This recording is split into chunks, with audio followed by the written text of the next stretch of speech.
Welcome, folks. Episode 645 of the Boxing Asylum Nuthouse podcast coming your way. You can find us almost every Sunday, 8 o'clock in the UK, noon Pacific time in the United States. Check us out for more fun at patreon.com/boxing asylum and get in on the Nutters group and all the wonderful banter that we have there and all the other goodies.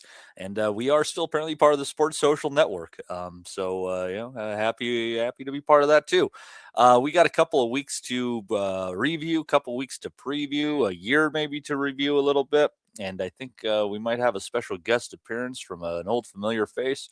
But we'll kick it off right now with just me and Justin at the time with the card, part of the Riyadh season package of events, Samurai, Night of the Samurai. That's what it was. Naoya Inoue having his way against David Allen Picasso, going all 12 rounds, 2 fights in a row. Hasn't done that in his entire career, I think. But he goes on without much resistance whatsoever. The only thing I think I could say, Justin, is Picasso was limited. He stood in there. He was gutsy at times, but I think this fight is just is an example. We're starting to see that Inoue might have reached his peak weight class as far as his power really carrying over. No, you're right. That's what I told my brother. He never watches boxing, and so of course, when you watch Inoue, anyway, I was like, let's watch. But I'm with you. It wasn't that Picasso did anything that troubled him to make it go 10 rounds. Picasso's biggest thing he did was that he's just big. That was it. That's really what he did. He's just tough. And that's 2 in a row. And we've seen Inoue, I don't think he can go up any higher than this and be as successful because he hurt Picasso. Don't get me wrong. He hurt him. He did a lot of good things. But if you can't take Picasso out, he's a talented guy, but limited as well. I don't think Inoue can reach much higher weight than this. And it would have to be he's going to have to start, and I don't want this to happen, but Inoue would have to start picking specific guys at the next weight classes to pick on almost. Guys that he can that are not going to cause him a lot of problems and also you take the risk of what happening, get knocked out. And that would be awful if Inoue had his Chocolatito moment when he fought Sorung Visai. That's the kind of thing that Inoue could set himself up for if he thinks he can keep going up. Because Chocolatito was 1,000 times better than Sorung Visai, whatever the hell you call his name. But he was just so much bigger than him. He was just so much bigger.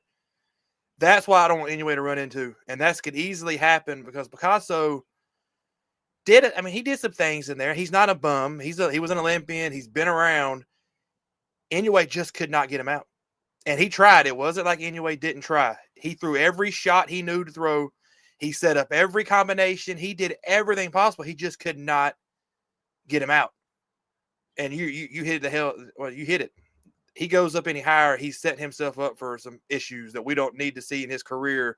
Him losing to some random dude just because he kept thinking he could keep going and going and going. And that I see that coming, honestly. I don't see Inoue retiring undefeated. I see him getting caught, not knocked out, but I see him getting in a war with a guy he shouldn't because of just the size. That's where I see this going if he keeps going up. I don't think you're incorrect on that one. It's curious, and we'll obviously get in the upcoming Nakatani fight after we touch on that one. But should Inoue come through that one and they want to test the waters, maybe try to get one more belt and one more division, I'd be looking towards Nick Ball, because he's a short, squat kind of fighter. He's not one of these big, lanky guys. But there's something sick in me that wants to see Inoue against Espinoza. I don't know. There's just something sick in me that really wants to see that fight. And that's the guy I'm talking about. That's the kind of guy that would Sorung Visai him. He would stop it. He would break him down just because Inoue couldn't do anything with him. And Espinoza is not going to stop coming. That's his style. He's not going to stop throwing. He's not going to stop coming. Would Inoue at that higher weight have enough pop to keep Espinoza off of him? I don't think he does. I don't think he would. I don't think he would have enough power that Espinoza would be worried as much as other fighters who fought Inoue. And I think that my opinion, if he gets through Nakatani, which Nakatani didn't look good from everything I read, he didn't look great at times. If he gets through Nakatani, which is still an if, I hope they don't try to go for Espinoza. That doesn't seem like a good decision at all. That I don't think Inoue's people would even. They're not stupid. They know what they've got and they know where they are. You don't go for a guy who's, I wouldn't say the unicorn, but he's just the oddity of that division where he shouldn't even be. Espinoza should not even be anywhere. He should be at least 2 weight classes up, to be honest, with his body type. That's not a good decision. Ball is a good fight just for the fact that Ball will come and it's going to make it interesting. It'll be a really good fight. Ball, he's going to try, and it's going to be a war. Anyway, that's the kind of fight where he'll just have too much skill. I don't think Ball has that crushing power where he would hurt Inoue bad, but no, he don't want Espinoza. I would not go down that route at all. I'll tell you what, though. If he were to beat Nakatani and then Espinoza, I would really have to be considering putting Inoue above Crawford in like my generational rankings. Honestly, you would have to, and it's not nothing. It's not skill or talent or saying you would have to, because Crawford is still, it's not Crawford's fault, but his early on resume is still not going to be what Inoue is going to put together from top to bottom. No. And I'm telling you, and I know I've said this and people get mad when I say this, but beating a 73-year-old Canelo doesn't overshadow the other things that you did in your career where you just don't have the best resume ever. And I love Crawford, but Inoue, if he goes out and beats 2 more straight guys that are top of their division with him, title holders, unifies again at another weight class versus another beast, how would you not say that his career overall wasn't better? You would have to. And that's more of a hardcore conversation. I don't think there's people out there that who just casually understand, would know what we're talking about. But as far as the basic numbers, Inoue's career from top to bottom would be better than what Crawford put out top to bottom.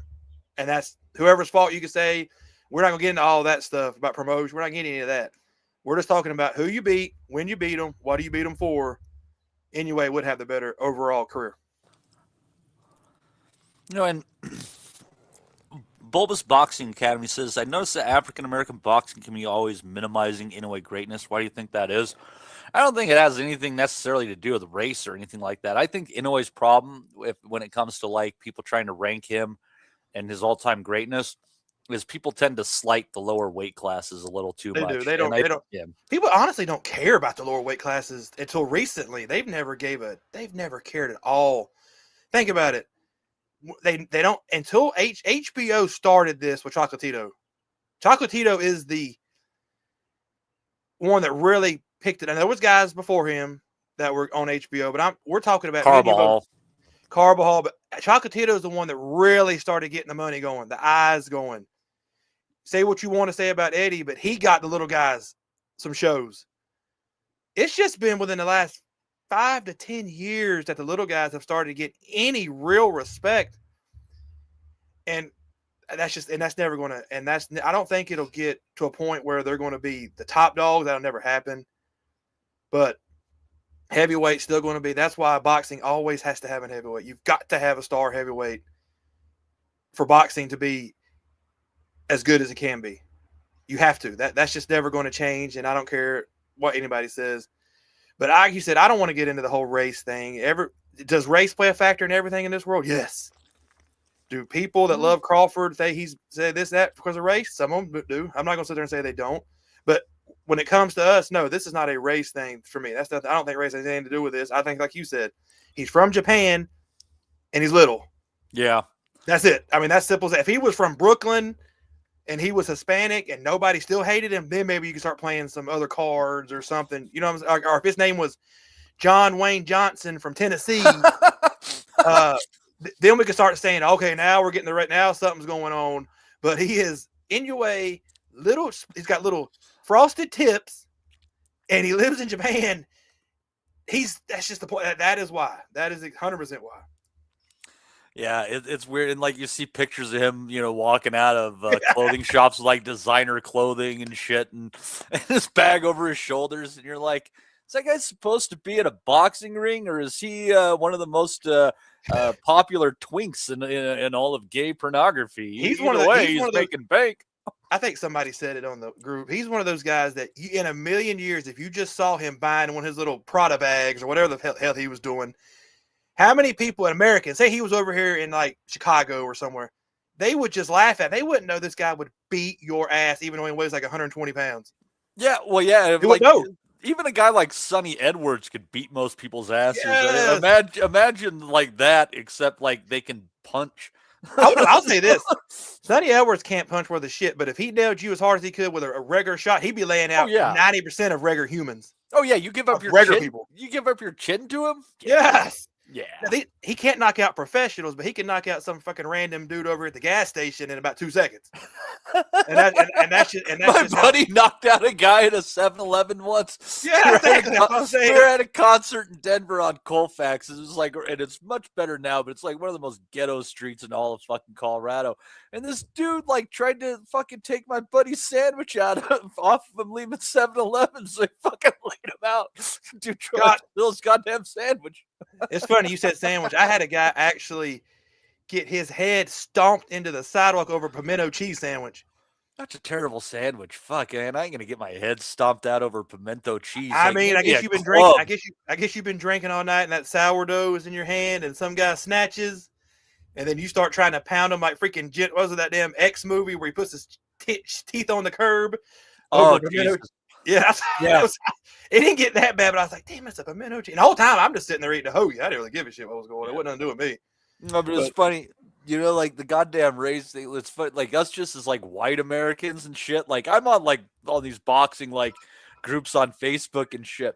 Do you know how many of the conversations are just like blacks or Hispanics talking shit to each other? That's all. Exactly. That's it.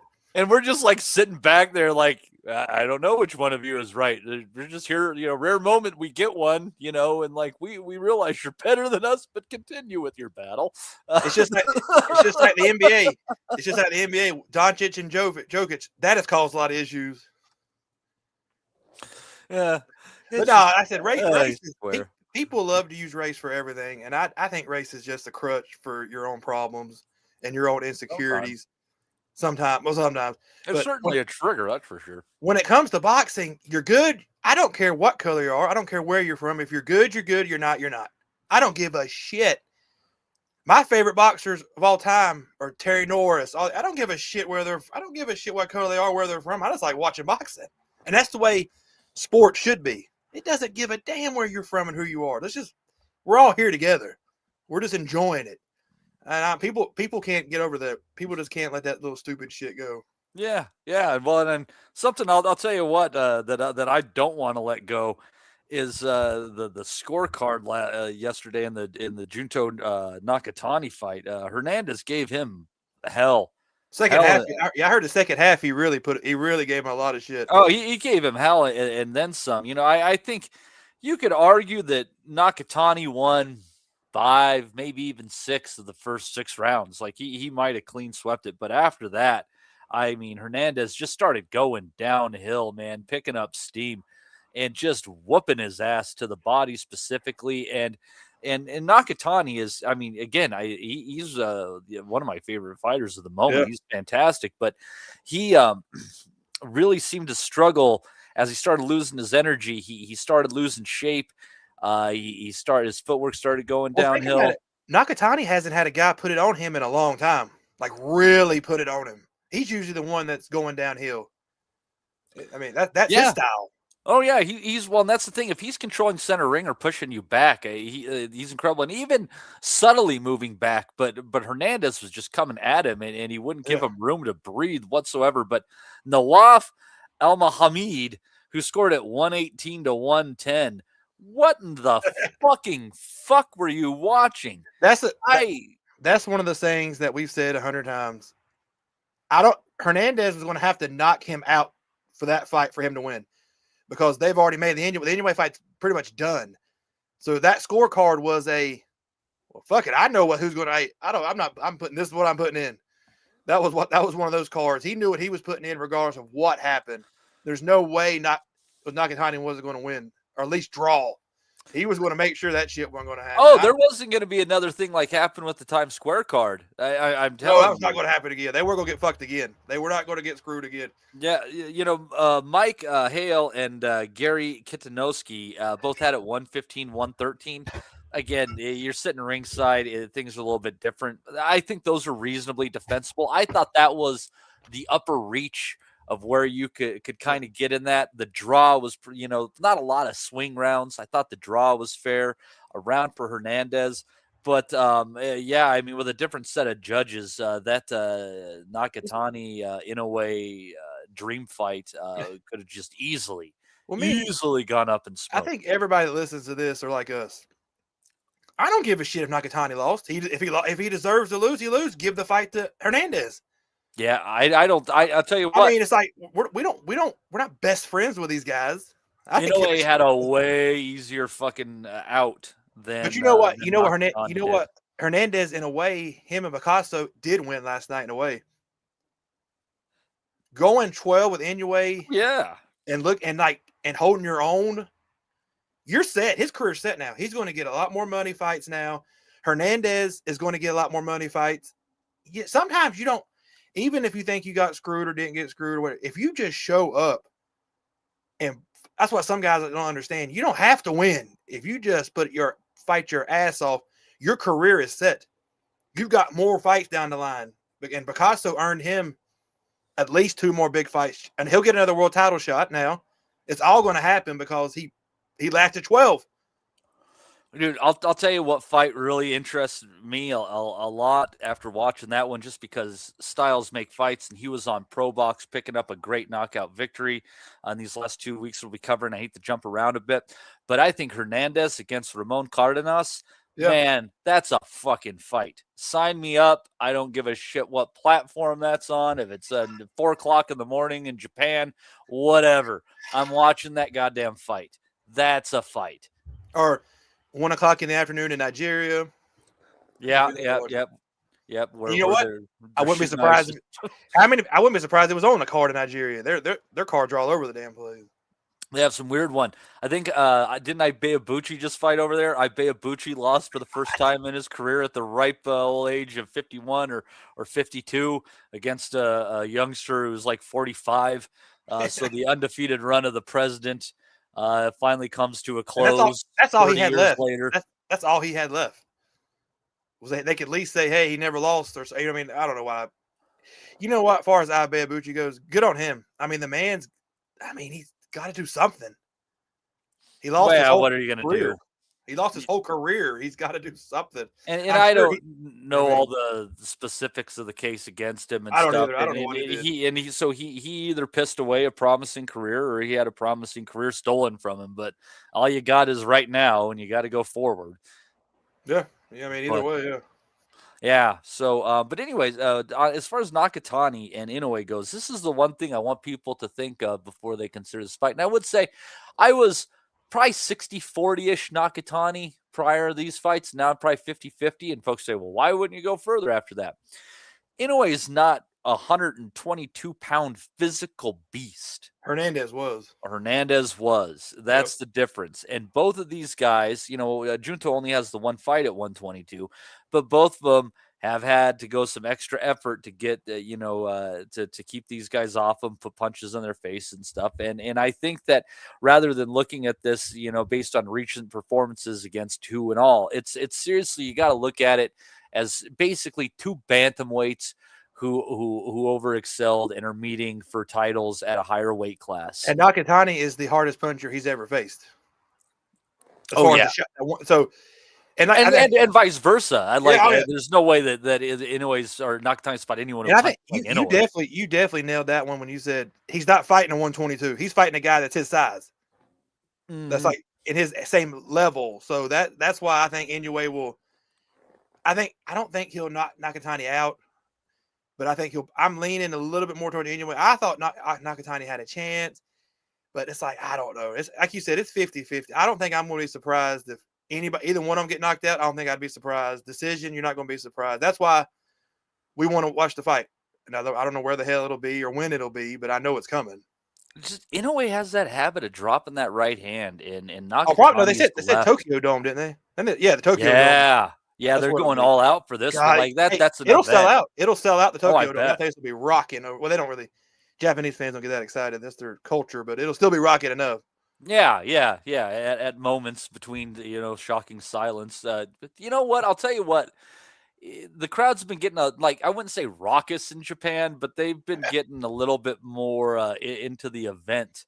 Yeah, like they're All in there. all, Yeah, like they're yeah, there now. I yeah. mean, you remember in the past, you'd watch a Japanese fight and they'd be beating the hell out of each other, and fans would be like clapping real calm. Like that's just a cultural thing. They You just felt don't. like you were at like a fucking horse jumping Yeah, they don't. contest. It's your dressage. That's just their culture. They don't get. That's just not. They're not like other countries about when it comes to that shit. They need to be like Nigeria and get the rappers in the ring and get the fans going, get the president of the country walking out randomly in the middle of in the corner. That's what they need. Mm-hmm. Bulbous Boxing Academy says, "Do you guys think Bam is too small for 122?" He's small. 122 is kind of a breaking point. Like I think a lot of those little guys all kind of have a chance to kind of move upwards towards bantamweight, but after that, it's question marks, and that's just because more so your speed than anything else. And Bam, if he isn't as fleet of foot and his hand speed is diminished with the extra pounds, then I would kind of lean towards the idea that it might not go that well for him. But again, we've seen guys do it in a Well, way. It looks Bam is the same. Bam is the same as Inoue. What's his ceiling? Every fighter has one going up.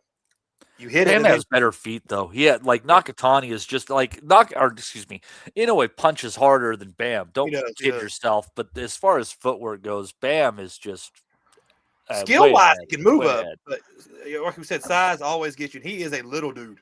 Yeah, I mean, and Pacquiao, made huge jumps, obviously, and I think there's plenty of questions around that. But That'd be a whole nother. It's a little bit easier to move up when you have, allegedly have some other stuff. allegedly.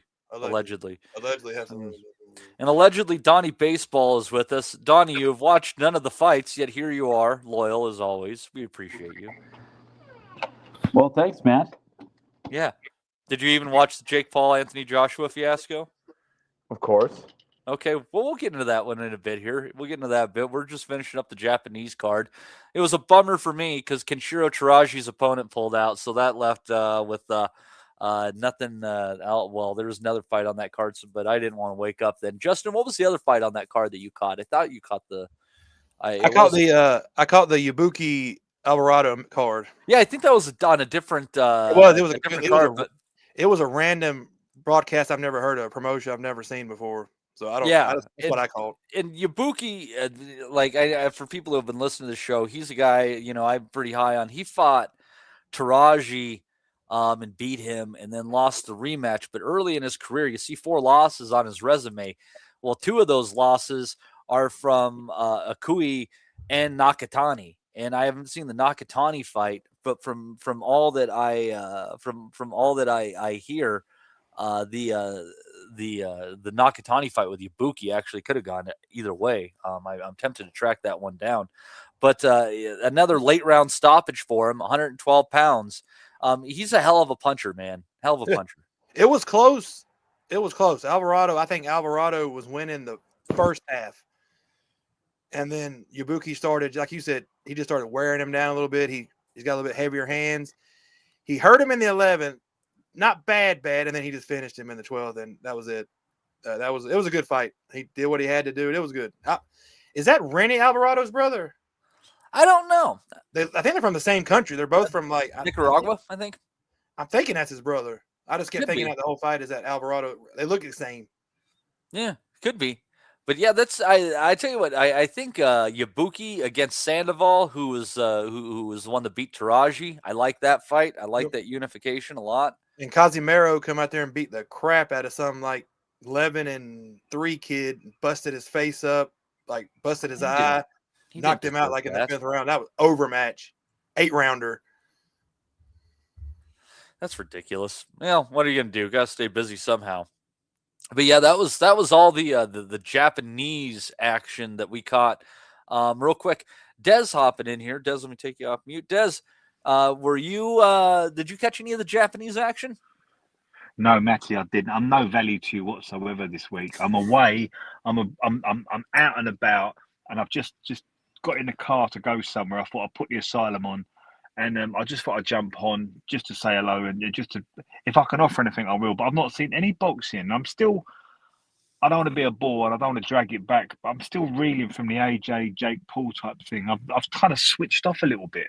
Oh, we're gonna get into it. Trust me. So I'm waiting for boxing to stoke my fires again. But I just thought I'd jump on just to have a chat with you. But I'm not going to have to offer anything insightful because I'm not seeing any boxing. Des, is this your 8th vacation in 9 weeks? The man enjoys a good.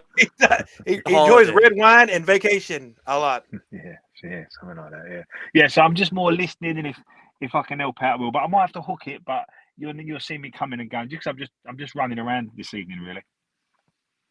All right, cool. Well, yeah, we'll get up to the facade that was the AJ Jake Paul shit here in a second, and yeah, feel free to jump in there. But yeah, good to have you around. Cheers, mate. And listen, Matty, I hope you've all had a great Christmas, and I wish you all a fantastic New Year. That's everyone in the chat, everyone on the asylum, everyone that's got anything to do with this brilliant pod. I wish you a fantastic 2026. Oh, and same to you, and thank you for everything that you do, man. So cheers, mate. But yeah, let's get into that bullshit from a couple of weeks ago. And let me just say, I loved seeing AJ smiling as that right hand dropped on Jake Paul's jaw that finished the fight.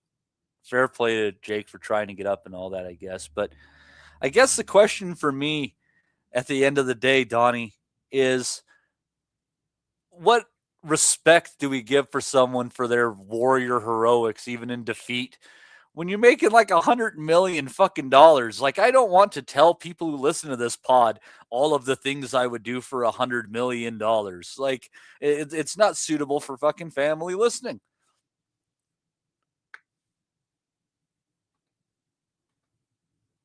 Donnie. I swear to God. What? I just asked you a question, then you're nowhere to be found. No, I'm here. I just didn't hear the answer to your. I'm sorry, I didn't hear the prompt. Okay. He just said he would go bareback for $100 million, and you missed. Yeah. It. Well, at what point do we need? He would do that for $100, and we all know that. Well, not right now. Fucking ain't that things aren't that tight right now. But fucking let the economy slink a little bit lower, and we'll talk about what I do for a Klondike bar. But it's why are people giving Jake Paul so much respect for his heroics or the way he tried to get up and blah blah blah blah blah? Like, you want to know why? Made $100 million. I can tell you why right now. Oh no! I can tell you why right now. Because he is. Look, he's a goof. He's silly. He has no business being in this sport, which is a sport.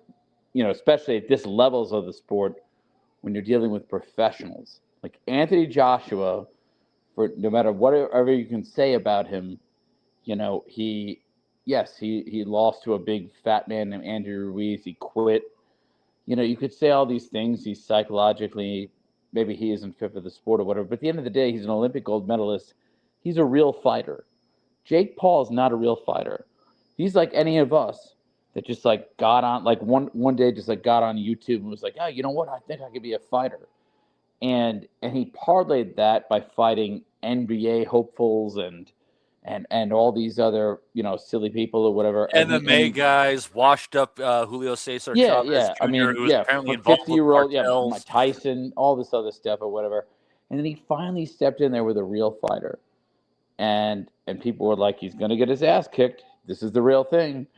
But you know what? He walked into that ass kicking knowing that it was probably going to happen, and he took it. He didn't have to take that kind of beating.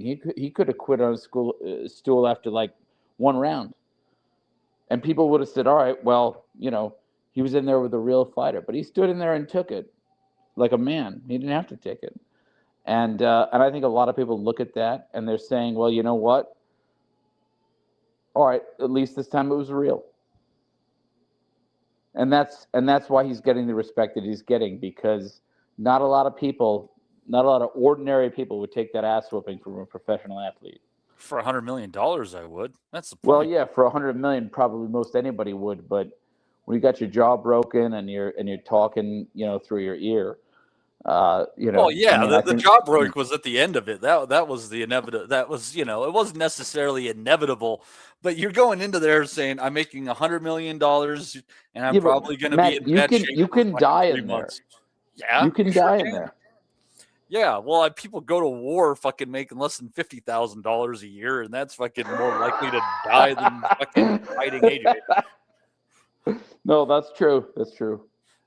Let's not give Jake Paul the same respect we gave those who fought the Viet Cong. No, you're absolutely right. But but if you want to know, like, what you're saying is very logical. But if you want to know why people are giving him, yep. You broke up there, Donnie. Are you in a weird spot in the place? Donnie. I don't know what happened to Donnie. Donnie broke up. Donnie, get better signal. Jump back into it. But yeah, I don't know. Let me ask you, like, say if you, because everyone's afraid of saying the fix was in on this because they don't want to get sued by Jake Paul. So just speaking, like, I don't know, Des. Let me bring you into this one. Are you around listening here? Let me ask you this. If I was taking a guess on any agreement that was made allegedly, I think AJ agreed to let him get through 4 rounds because I saw him ship a lot of shots early. That's just my opinion, just what I was watching. I've watched a lot of boxing. Correct me if I'm wrong, but I thought I saw him shipping a lot of shots early. I've seen loads of. I've known of agreements to be made between promoters and fighters and late replacements. I've known fighters that weren't meant to lose. They sold a lot of tickets, and the promoter looked at the kid in the other corner and said, "What are you thinking of? What you're doing?" Because the kid in the other corner caught him a good shot. There's loads of these types of machinations that go on in boxing. Was this one rigged? Was the fixing? I don't think it had to be. I've not seen it. I never watched anything before, during, or after, but it's only what I've been told.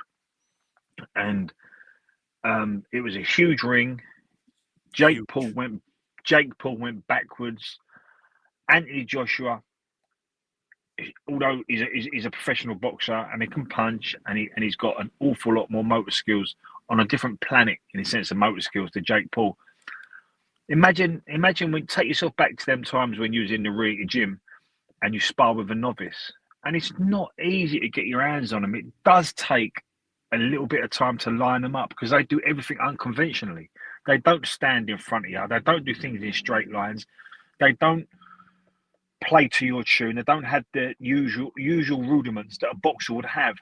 So there's something. I think the truth is somewhere in the middle. I don't think AJ went looking for him like he was on a timer. I think Jake Paul did everything he could to stay away from him. It was a huge ring. Jake was going backwards. Anthony Joshua was plodding forward. And he probably thought, when I get him, I'll get him. And I don't think it had to be rigged. I don't think it had to be fixed. I think I'm trying to pick pieces out of what Donnie said. If Jake Paul got smashed in the first round, the people that support Jake Paul still think he did well. It's that type of fan. They're not boxing fans. They're Jake Paul fans. The fact that Jake Paul got in there and heard the first bell is enough for Jake Paul fans. I don't think it had to be. I don't think the fix had to be in on this one. But if conversations were had, in terms of, let's make it a bit more of a show because it was a show, then at this point, who cares? I mean, the game is the bar is so low in boxing now. Who really cares at this point? And to come back to the point you made about money, I know you were talking about Jake Paul, but he's got more money than he can count. He can pull money. He's got it growing off of trees, and I don't know how, and I don't know the type of market he appeals to, but he really does appeal to a lot of people.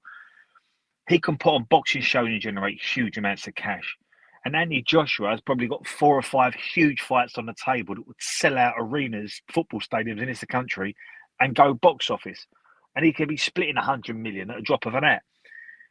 So conceivably, AJ could earn 200 or 300 million in the next 18 months if he really wanted to. I just think this was an easy opportunity for everyone to split an awful lot of money and just get their faces on TV. And it was all over the national media, the newspapers, the radios, the televisions. It was all over Netflix. This is where sport is going. And the last thing I'll say on this, Matty, whether it's the Anthony Joshua's versus the Jake Pauls, Jake Paul bringing in a Mike Tyson, whether it's Real Madrid playing a league game, playing Barcelona out in America, whether it's the American NFL teams playing their games in London, whether it's darts being taken all around the world, this is the future of sport now. And I just think that guys like me and guys like us, we've just got to accept it. And on this one, I voted with my feet. It weren't a bit of me. I weren't interested in it. In fact, it repulsed me, to be honest. I don't know why, it just did. So I had nothing to do with it. And if you want to take that position, take it. If you want to watch it, watch it. That's how it's going to be in future. And I think all sport is going in that direction. You could be right. Well, you know what? I think it's actually rather like, remember when you were a kid and you're like, oh, could Superman beat up like Spider-Man? Or could Batman beat up, Superman or all this other kind of stuff? I mean, people do actually like to find out, what would happen in these absurd situations. And, my dad could beat up your dad or whatever. Like, there are people out there that will pay to see this stuff happen just because it satisfies their curiosity for the absurd. And there's no way that Jake Paul should be able to beat a former Olympic gold medalist and a former heavyweight champion, right? There's just no way. But the curiosity is the intrigue. Like, what if it could happen? What if something impossible could happen? That's why people watch this stuff. And, for whatever reason, if somebody's got enough YouTube subscribers or whatever, then it'll happen because the money dictates that it will happen. That's the reality of where we're at. You're gonna see more of this absurdity as it goes forward because people just want to see other people fight. And it's not always about having the best fight the best. It's just about having like their favorite YouTuber or whatever just fight like a real fighter. It'll happen. It's gonna happen. Yeah, I will tell you the one positive that I take out of the fallout, kind of seeing how things landed, is that the Jake Paul versus Mike Tyson fight had over 100 million, or right at 100 million Netflix viewers. This one had like 33. So that's, you're talking about 70% drop off. Or in the mind of Trump, like 700 or 800%.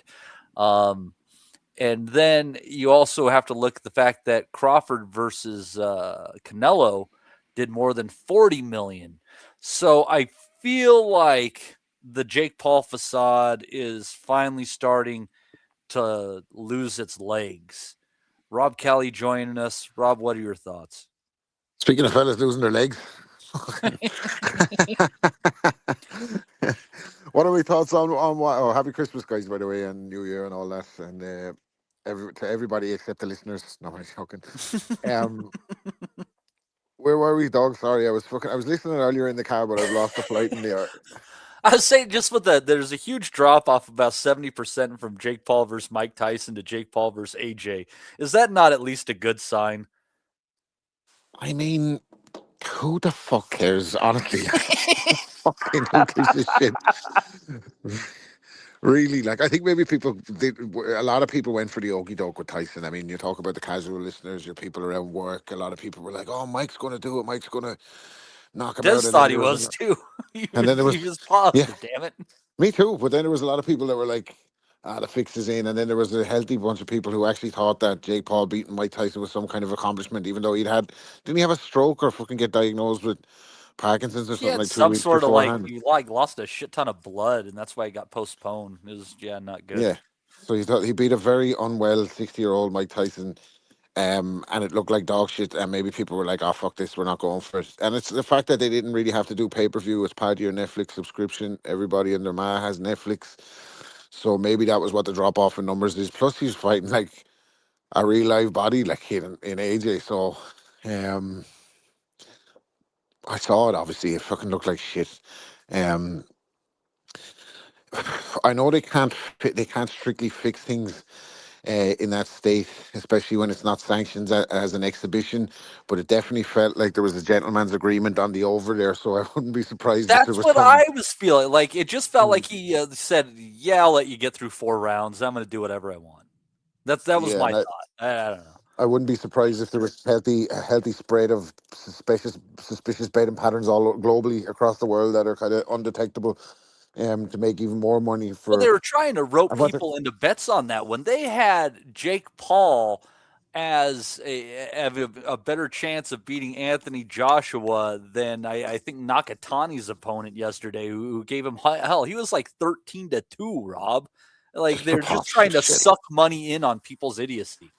But then that doesn't that come down to betting patterns as well? That dictates the odds, doesn't it? So people Sure. place, people who in blind hope place money on these guys, and they listen to Jake Paul and think he was going to do it. Like, look, maybe he's fucking learned a lesson now. He's got his jaw broke, and maybe he'll stop calling out real fighters now and go back and fight someone.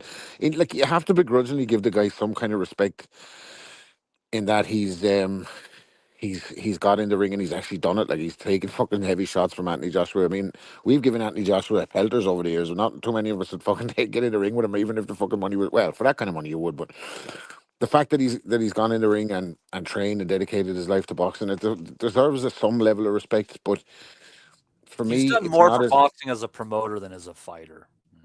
Yeah, and the stuff that he's doing for the girls is great.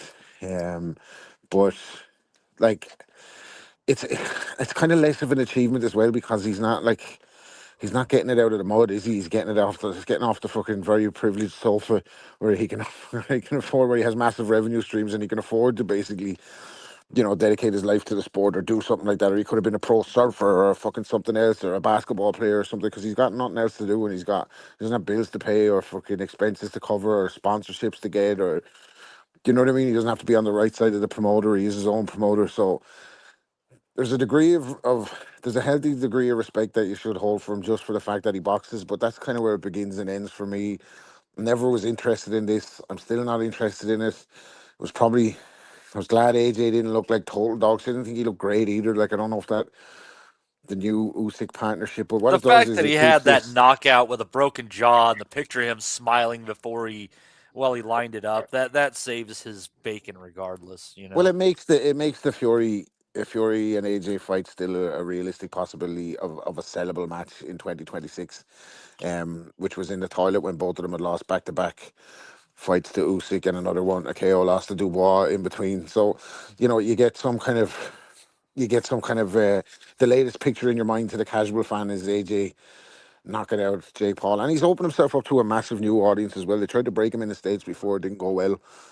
Um, and like, again, it's like it's a bunch of people who are already filthy rich, getting way richer, and I don't give a fuck about it. Put it that way.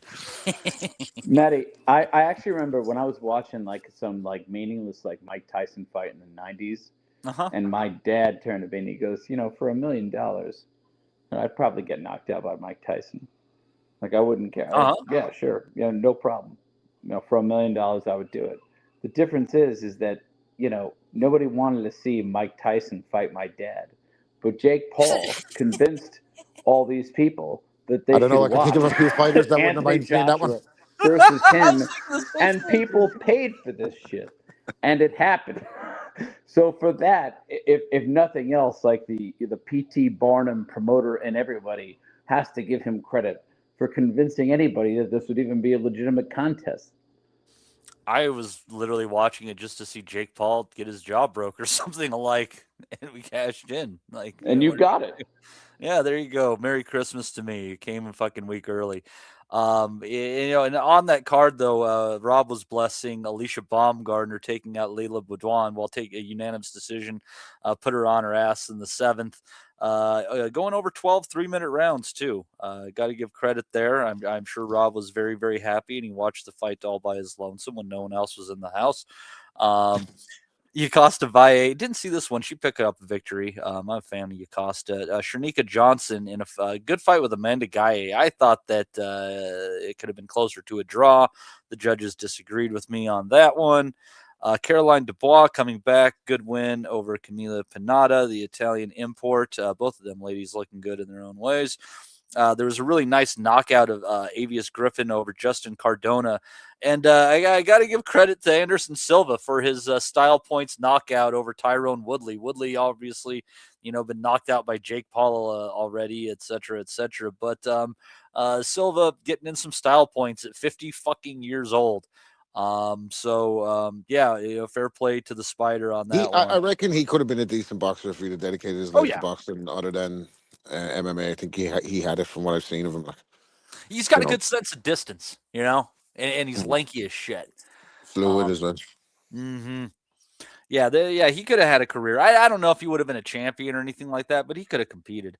But yeah, that was that card from Miami. And for anyone who forgot, remember that was originally supposed to be between Jake Paul and Gervonta Davis. So I guess we have to respect him for picking a guy 110 pounds larger. But I don't know. It was what it was. It is what it is, and it be shit.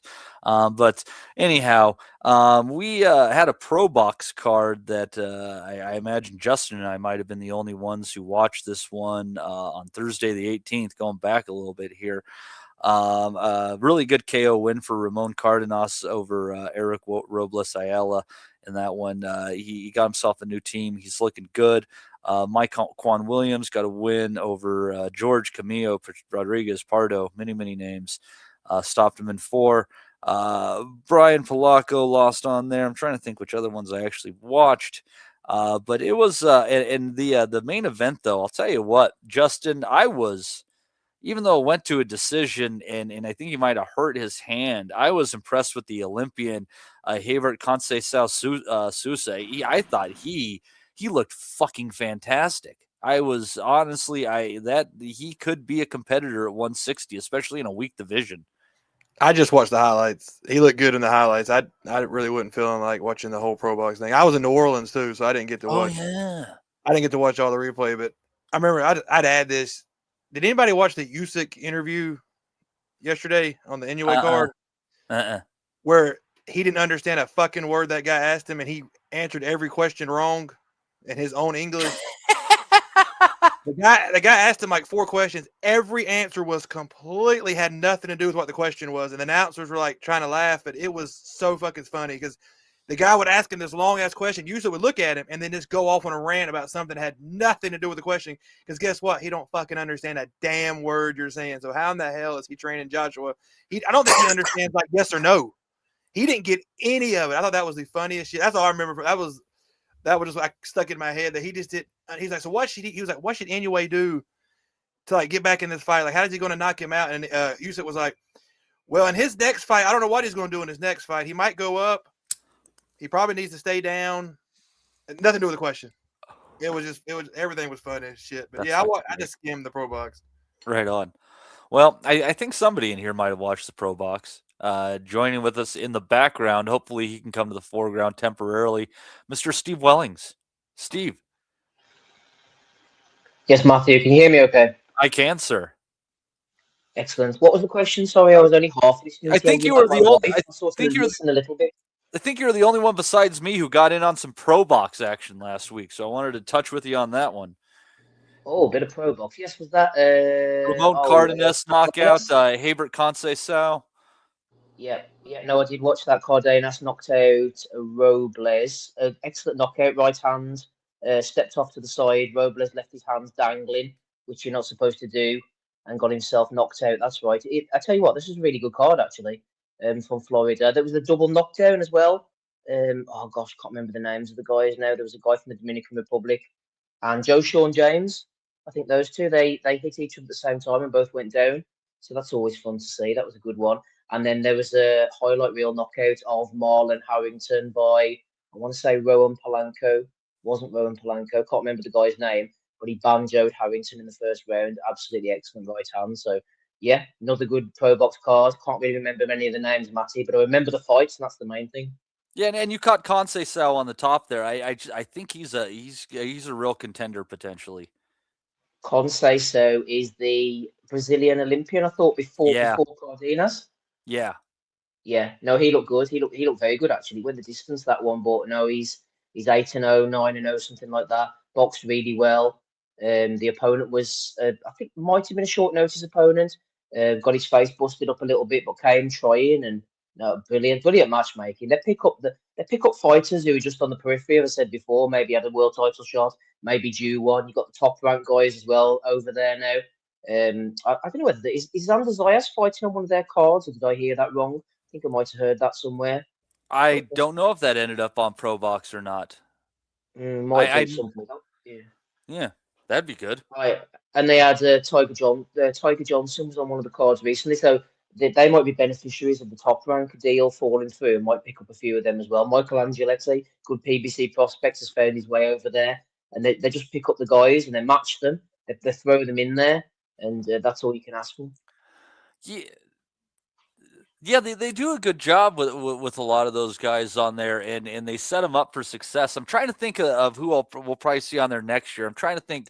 Top Rank just went their separate ways with another one of those former Olympians. One of the ones that I was just pretty flat. I'm trying to think what one it was, but same class as Tiger Johnson. It's killing me. It's like the name's on the tip of my tongue, but they're picking up a lot of these guys. They're matching them better, and I think what they're ultimately doing better than other people are doing now is they're not fucking around with these guys a lot when they're younger in their career and things like that. Like it just felt like, yeah, there was learning experiences to be had along the way, this, that, and the other.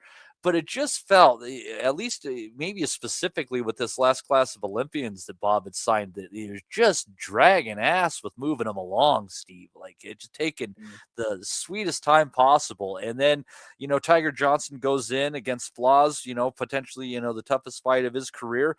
And he looks $1 million. Sometimes these guys just need to be thrown to it. Well, you wonder whether Bob's thinking or Top Rank's thinking was they knew the deal was coming to an end, sort of keep them floating along. I don't know. I'm just sort of guessing here, rather than put any big money into them. I mean, Keyshawn Davis, after he flunked the weight, we haven't seen him, have we? I know he's coming back early next year, but they may be just thinking we'll just cut our losses. A few of the Mexican guys, Oscar Valdez, Espinoza, went out in Mexico and boxed out there on low-level streams. Inoue boxed recently, but I didn't see Top Rank's name on the poster anywhere. Is he still involved with them? I know they did the Facebook stream beforehand against Akhmed Aliyev. It was on the zone at the weekend. The Top Rank's still involved with him. I don't even know what they're going to do, whether they're going to sell the sort of remaining bones of the business. They are advertising Carrington and Keyshawn Davis on their social media, but they are on other people's shows, but they're still with Top Rank. So I honestly don't know the contractual situations of some of these guys, but I wonder whether the decision-making process took into effect the fact that they weren't going to have a deal soon, and they were like, you know what, we can't invest in some of these guys, and we might have to cut loose some of them. Well, and the thing, like, you know how sometimes the like older people, even if they have plenty of money, they just get really kind of stingy with the worrying, like because about more coming in and stuff, and they just hold on to it tighter and tighter. And you wonder if Bob, in his older age, didn't treat his fighters that way more so than he did in his younger years. Obviously going back, I think the most obvious one where it seemed to kick off was letting Juanma and Gamboa marinate until Juanma got beat by guys he shouldn't have been beaten by, and it seems to be kind of a running theme a little bit there. And I just wonder if it's kind of just the stinginess of old age has kind of held back Bob Stable and Top Rank in recent memory. Jewish guy in his 90s, unwilling to unleash the purse strings. I don't know. It could well be. I suppose there's always going to be time hit for and everything, misses. Steve. There's always going to be hit and misses, aren't there? And decision making is going to sometimes go right. Sometimes they marinate too long. Sometimes they throw guys to the wolves. That was long enough ago. I'm not necessarily saying that's brought into their thinking now, but what's Todd DeBerth doing? I mean, you don't really see. Well, you didn't really see him anyway, to be honest. Bob was always the figurehead, but you have to believe that Todd DeBerth, the likes of Moretti and Brad Jacobs, I think he was becoming quite visual and quite prominent on the zone cards at one point. So how much Bob has to do with the day-to-day running, I don't know. But I think they were trying to sell it to Kinahan, weren't they? I think that was the main play. And then around COVID and Dan, maybe someone looked into Dan's background, lo and behold, and decided that wasn't a good move or whatever. But I think that's what they're banking on. Isn't there some sort of a legal battle behind the scenes going on between Bob and Todd over control of Top Rank? Could well be. Could well be. I'm not sure on that. I'm not saying it's right or wrong. I don't know. Could well be.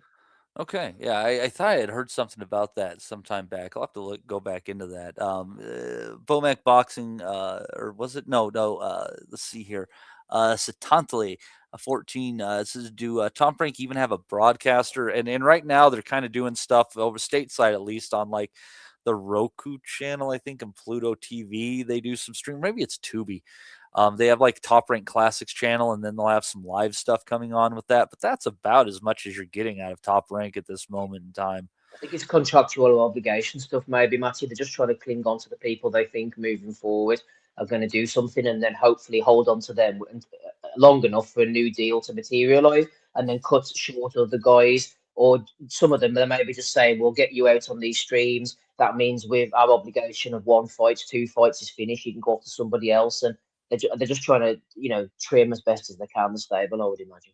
They should be trying to make some fucking events at that point then. If there's only so much left on that bone, man, they should be trying to chew as much off it as possible. And that's the the hard fights, the compelling fights. But we shall see as far as that goes. But I'm trying to think, was there something wasn't Dan Aziz and Craig Richards, was it, that happened during this time too?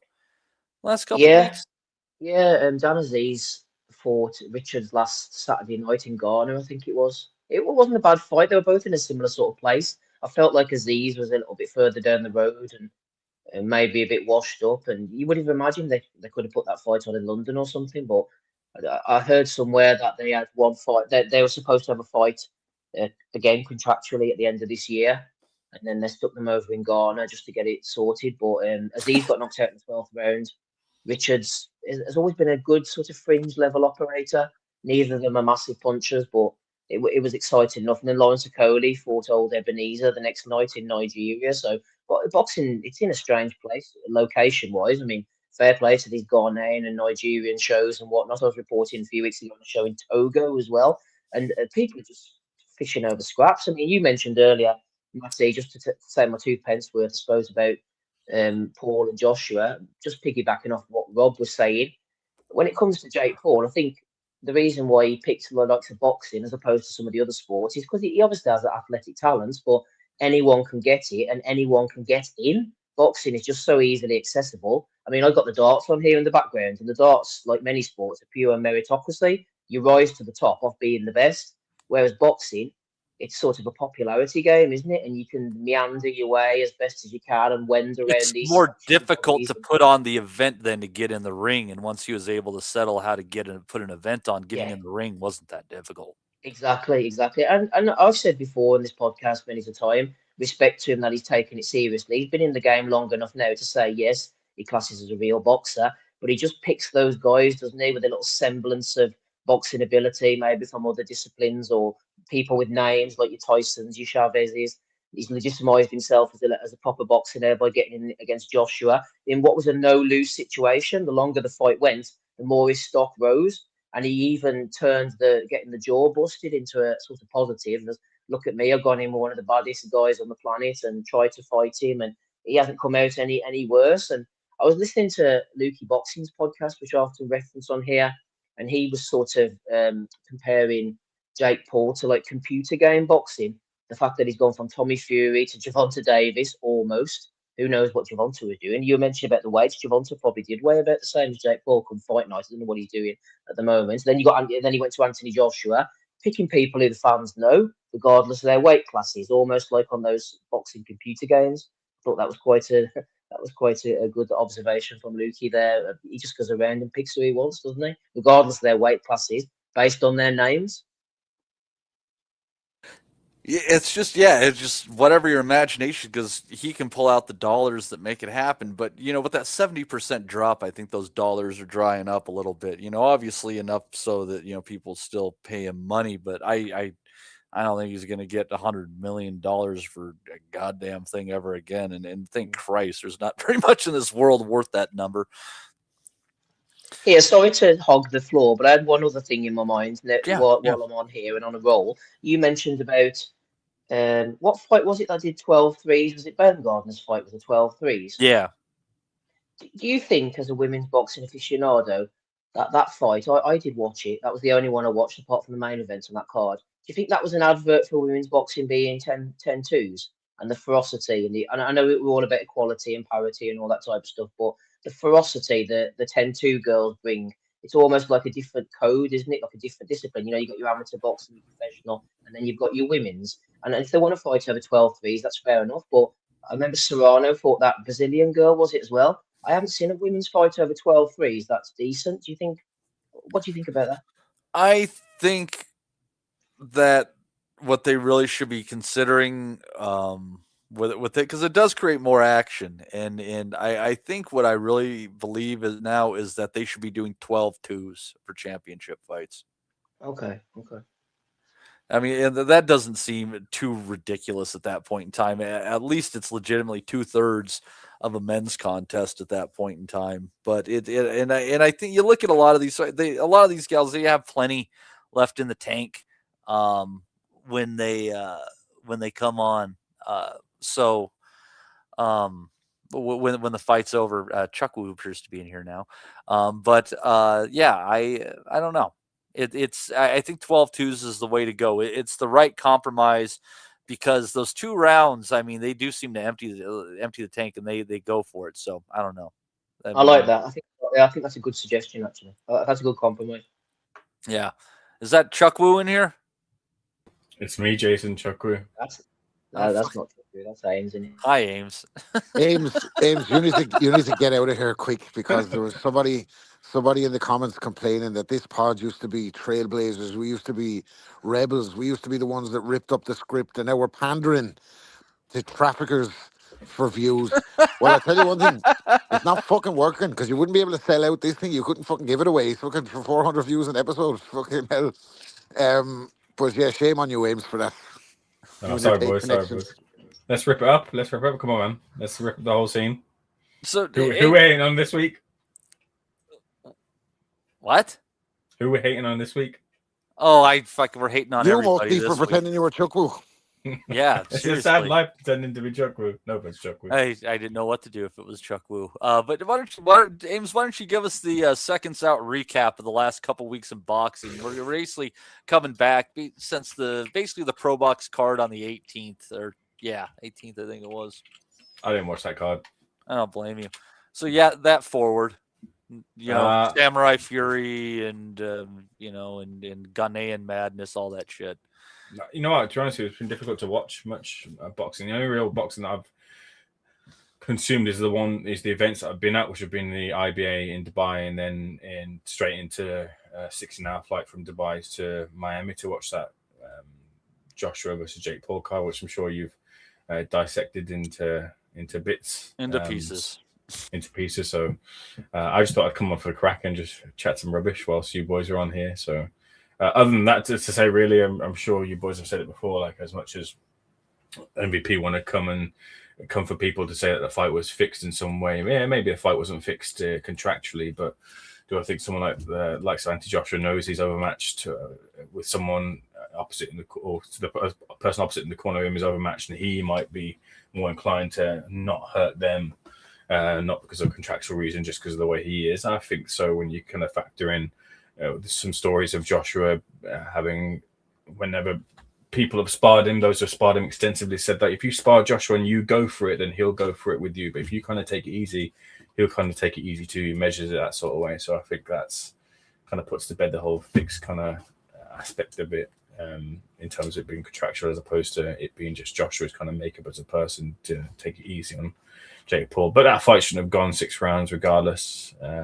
Anyway, especially when you put in the context of fights coming up with Tyson Fury, if you believe that fight's going to happen, that being the swan song for one or if not both of them. But some good stuff to look forward to. I don't know if you look forward much, but Caballero in Germany, yeah, he's in a fight we expect to win, but he's looking to get his position cemented within the heavyweight division and capture a title. Then you've got that Shakur Stevenson versus Teofimo Lopez fight.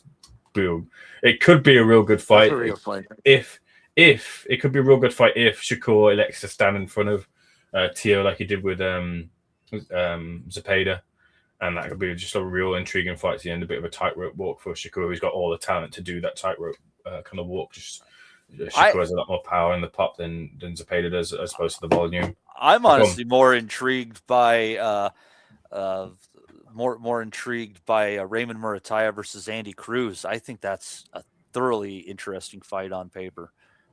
When you say it's interesting, do you think Cruz could be beat?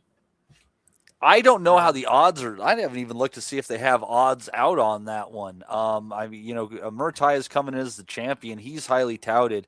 I think on the books could see this one 50-50 if they have anything out. Let's take a. I think Cruz will stand him on his head. Look at Murataya against Tevin Farmer. You might be right. Murataya's with Robert Garcia, right? Maybe. Am I wrong? Maybe. I I don't don't know. review the Ames. Some good fights in January. I think Paro Donovan's interesting too in Australia. Yeah, no, that's a good fight. What we've been saying in the UK, I don't know, with Itama Franklin and Wood Warrington, look forward to. I'm not too enamored by either of those fights. I quite like them matchmaking for Adam Azim. I think that's a decent one against Lemos. Andy Cruz is paying Murataya is paying a little bit more than 3-2 as the underdog. Okay. Yeah. Yeah, Pero and Patty Donovan. Donovan's paying a little bit more than even money. Dalton Smith is paying 5-4. Honestly, if the fight you guys ought to be looking at, if you guys missed their first fight from it's got to be at least about a year ago now. I think it was probably right about a year ago now. The rematch with Alexis Rocha and Real Curiel, that could be as bombs away again. Their first fight was a freaking banger. But yeah, the point I was just trying to make is I think it might be the first or even might be the second time is Omar Salcido as well with Robert Garcia. I can't remember, but he's coming up against Andy Cruz. Will be coming up against a good fight in the form of Murataya, but also a top level trainer as well. So I wonder how they'll game plan for Cruz. That's something to keep an eye on. Maybe hopefully speak to Robert about that fight. But yeah, boxing for me has just kind of been a bit of a whirlwind. So looking forward to the new year and hopefully some of the big fights landing on our doorstep. Right on. And let me ask you guys this. And wait. And Cruz versus DAZN, Matty, come on. Cruz versus DAZN. Cruz Shields versus Cruz DAZN. My bad. The rematch that the world has been waiting for. Yeah. You come in. No, Detroit. God, no. That's going to be a really sloppy fight. Oh man, that's going to be a sloppy fight. You reckon? Oh yeah. But Rick Ross will be there. Who's going to be there? Rick Ross. Oh boy, which one? The real one or no? The rapping one. The rapping one? That's not as cool. The rapping Rob Kelly one. But here's one for you. Ross. You like a bit of Rick Ross? I suppose Rob, you're more Jonathan Ross than Rick Ross these days. Rapping Rick Ross, I said, or whapping Rick Ross if you're going Jonathan Ross. But let me ask you guys this, and feel free to just come in as you choose on this one. My fight of the year is going to be Kenshiro Taraji against Seigo Yuri. Does anybody is anybody going with something other than that? That's rare. It's unanimous, either that or nobody has considered the question whatsoever, so they're holding their tongues. But that fight, especially with the 12th round stoppage by Taraji, what a fantastic war that was. It's one of those fights where people ask me, like, why do you like Japanese boxing so much? Like, I would just cue in on that one. Say, watch this. This is what Japanese boxing is all about. That fight was Wasn't just a Taraji war. supposed to fight at the weekend? He was, and his opponent pulled out after the weigh, and they took him to the hospital. Oh. Yeah, so that's a bummer. I'm sure there's some real good fights. Yeah, I can't think to the top of my head. You have to throw some fights at me. I remember was Ray Ford versus Komatov in February, the start of the year? That was last year. No. Was that last year? Oh, That was bloody hell. last year. That's almost 2 years ago. You're right about the month, I think. All right. Damn. Why does Clarissa Shields always trying to convince the world that she's a bigger star than she is? Like she's massive. banging on lately. She's banging on lately that she got a $15 million purse. Will you fuck off? Will you? $15 million purse for Clarissa Shields. Give me a fucking break. Pull the other one. She's the GOAT. She gets what she demands. She does. I think she's really, and I mean, like, I understand it. Like she's living in Baumgartner's shadow at the moment, isn't she? Baumgartner's on the Netflix as the co-main and all that. Like, and she's 100 times more talented than her, but she's just not a draw. Like, and she's so painful to listen to. Yapping all the time about her ability and her fucking $15 million purse. I can't. It's a good job I don't watch any of this shit, to be honest with you. Is that the same as the guy losing like $7 billion for the zone? Because it's the same equivalent. If you're going to throw 15 million, it's the same thing. If you're going to, there's no way in hell you're getting even 10% of that money back off Carissa Shields if you gave her $15 million. You're just $15 million. Who's giving it to her? Then? You're just Where's giving it her the money. from? Who knows?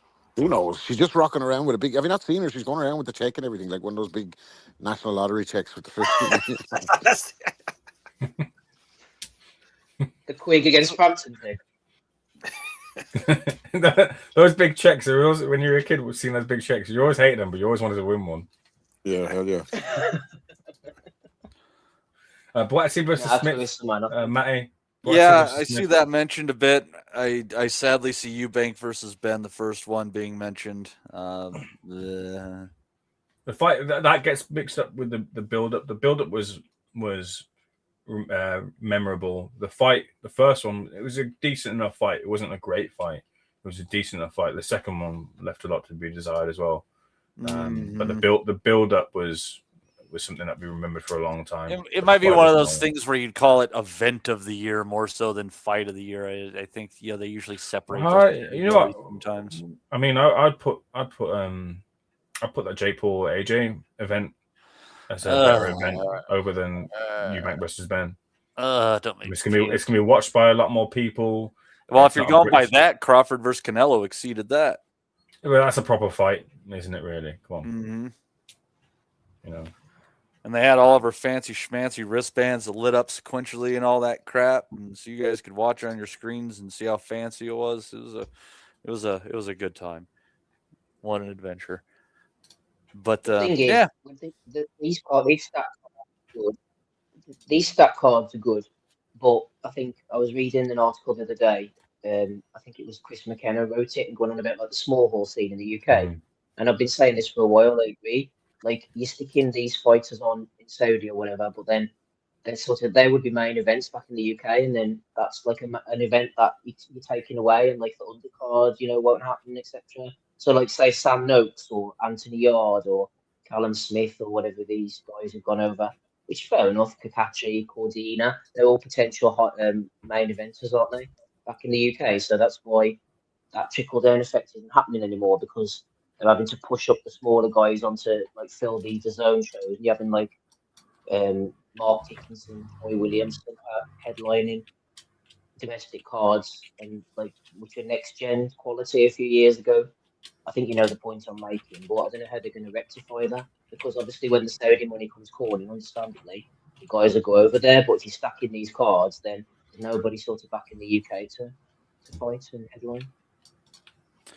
No, it's sucking up your scene, and the problem is all these domestic cards are just they're expensive to put on, and it just the fact that so many guys have to create their own ticket sales and shit like that too. It's I don't know. It's a very faulty system, and so and everything's getting into big events. But it's been going this way since PBC, and that's been I think the problem I've had with the direction of boxing in general and seeing where it's going is that the art of building up fighters in these small events, your side of the pond or our side of the pond. Finding limited TV, no TV at all. These are your, like you might lose money on this, but you're investing in the young fighters. And like that art is just fucking toast at this point in time. Like I just don't see many people doing it. Like everything has to be able to sell out X number of seats and be seen on DAZN and it's completely limiting a lot of these guys and what they're the amount of experience they're able to get and stuff. And it's ultimately, I think it's harming guys' careers. It's limiting them, but what are you going to do? I guess this is where it's at this point in time. And I kind of think the whole thing needs to come crumbling down in order for stuff to find its way back to some equilibrium again. Yeah, but it goes through cycles in sport like anything. At the moment, it's just going in a particular direction, but once it sort of crashes down or Turkey loses interest, he wasn't at ringside, I don't think, at the weekend, but I don't know what he was viewing, but then everything will go back to the way it was. Whether Hearn will still be around, I don't know. Frank Warren will still be around, but you just wonder who the next kind of guys are going to come through, because I know a lot of Matchroom's prospects.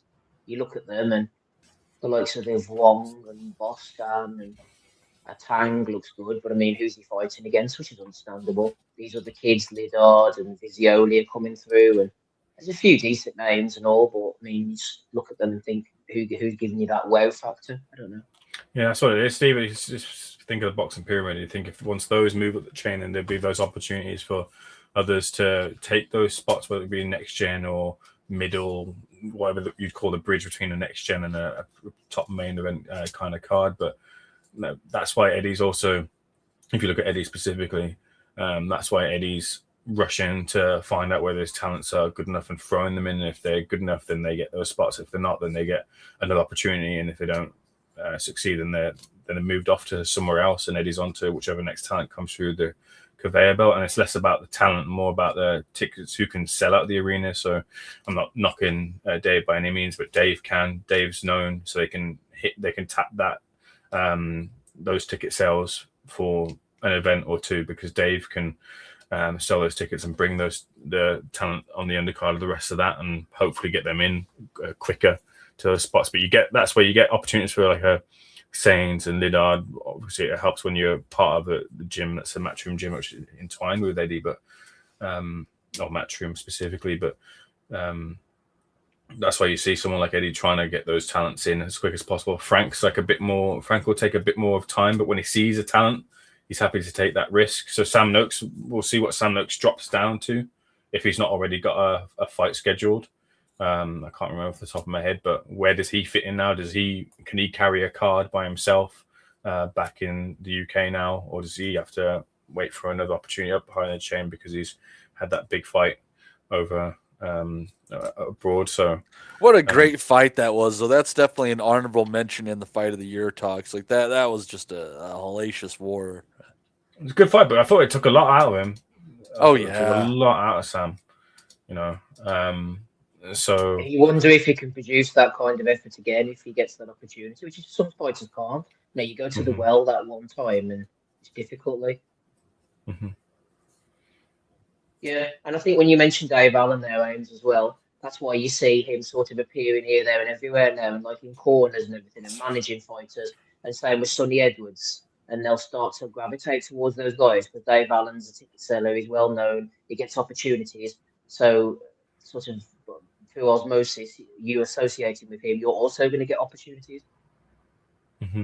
But then also people like Eddie or whoever, any ex-promoter, missing out on opportunities to strike when the iron's hot with some of the rematches. We're just now getting Warrington versus Leewood, where conversations surrounding in the boxing media as to where these both are, and you don't need to put 2 and 2 together. They're not in their prime. They're not where they once were. Maybe one might be able to fashion an opportunity off of getting the victory off the back of this, but that's where we're at because they've not filled those spots. So there's not someone else to come and try and take that place from Josh Warrington or Lee Wood, vice versa. To be fair, Warrington, headbutt McGee, as I like to call him, left his boots in the ring like a fucking douche nozzle the last time I remember seeing him. So he pulled the plug on that one himself, trying to be all poetic and shit. Like, just add it to the list of like why I hate that fucking cocksucker. Fuck me. I just want to see him get knocked out again. If he has to go in the ring one more fucking time, Lee Wood, for the love of God, knock him out one more fucking time. I am so goddamn sick of Josh fucking Warrington. Well, I disagree. I quite like Josh quite a bit, and well, that's cool. He's a good fighter. I think the way he went out, look, I don't think he's got much business at that weight really, apart from maybe against Lee Wood, and that's about it. But even then, I don't think it's his weight at all. Against Kakachi, he's a damn good fighter, and then also for someone who's used to selling out arenas and had dreams of having that American fight, it's having that fight on a Wembley card where punters couldn't even care that it was on. I thought that was a bit of a sad way to go out. So I think fair play to Josh for having one last go and going out this way. A bumper crowd, raucous crowd against a rival of his, and may the best man win. I don't mind that too much. I just think it's like Taylor versus Catchall 2. It's just too far down the line where it's going to be interesting still when it gets there, but it just isn't the prospect it was. And we've got that prospect with Fury versus Joshua this year as well. Yeah, I can't ask you to give a fuck about that. I couldn't give a fuck about that one either. Honestly, Jesus, you will when it's one of them. When it gets to it, you will. No, you will. I won't, though, dude. I honestly, I won't, because they're both like. I won't. Honestly, I won't. If they had a fought at the time, it would have been the biggest thing shaken, without a doubt, and it would have been one of the best things for the sport, because I think it would have actually brought in the next generation. I think Usyk was the boogeyman that came and fucked it up for both sides, like, because one of them needed a win over him to keep the fight alive. They should have fought each other at the time. I don't know who was ducking who or who's responsible for the fight not happening. Maybe it was Eddie, maybe it was Fury himself. Who the fuck knows? But at this time, who cares? You've only got a small window. You're only as good as your last fight. These two guys have been beaten back to back by Usyk, knocked out cold. One of them's fighting a YouTuber. Honestly, like, I know it's still going to sell. Like, I know that we've seen this with Eubank and Ben twice. Like, everyone will go for the Ogido, but will I care about it? Will I? Fuck, no chance. Nah, you will. I won't, James. You will. Oh man, this is how it works. It's how it works. Because there's so much fatigue with a hardcore boxing fan. You get the fatigue of will it, won't they? And when it comes down to it, you don't believe it, and then when it comes to fight, you're finally like, all right. I remember, no, I won't, because I remember like 5 rounds into Floyd, the Manny going, fuck me, man. This was fucking, we waited all this time for this. Like, come on, like. And I knew, I wouldn't mind, I knew it was going to go like that. I said it was going to be like 10-2 to Floyd. Like, I fucking knew it was going to be like that but at that stage, and I still bought into it. I got up in the middle of the night, I watched it, and I was like, for fuck's sake. You had to see it, though. I don't know. Fury and AJ isn't Floyd and Manny, though, I don't think. No, they're not nearly as close to their peak as Floyd and Manny were at the time, and they weren't anywhere close. And I just got to say, Rob, I think you and I are in here harnessing our inner Andy Patterson at this moment. I wish he still listened, because he'd be proud. Well, I love Andy, but I don't have an inner Andy Patterson, to be honest with you. Firebombs, no, officers. The thing about the AJ and Fury fight was there was a bit of mystique about it when AJ was undefeated.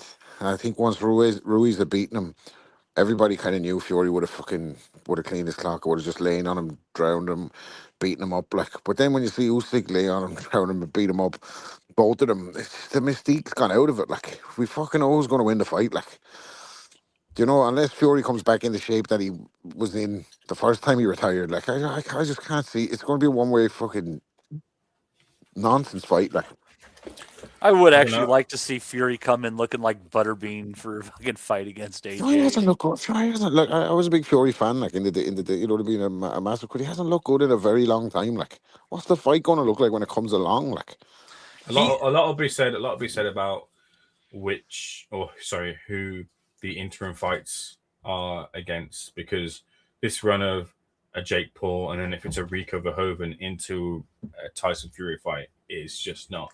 When AJ's talked about wanting to win a world title again or having good competition or the level of competition, just the way that's been thrown at Fury for Usyk fights, like you can't be jumping in with that level of competition to go in for a Tyson Fury, irrespective of where you think they are from their peaks. I think Tyson Fury is still a world-class to elite level operator, in my opinion.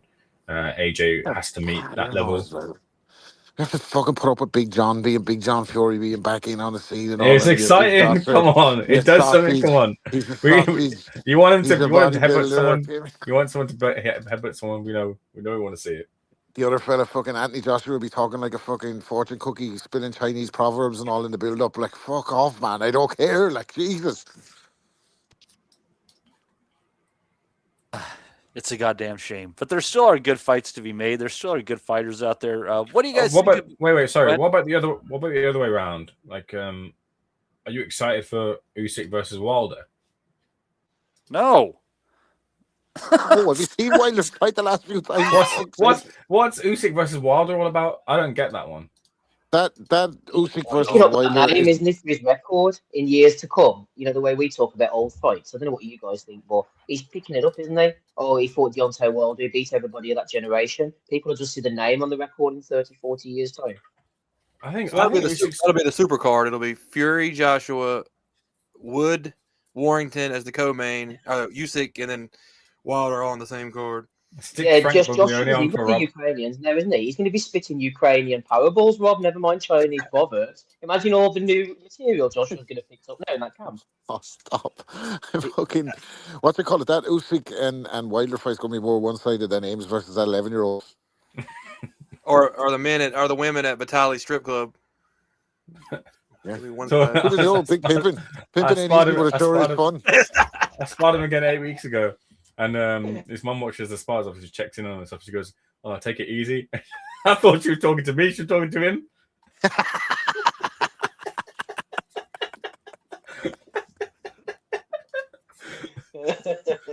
Okay, no.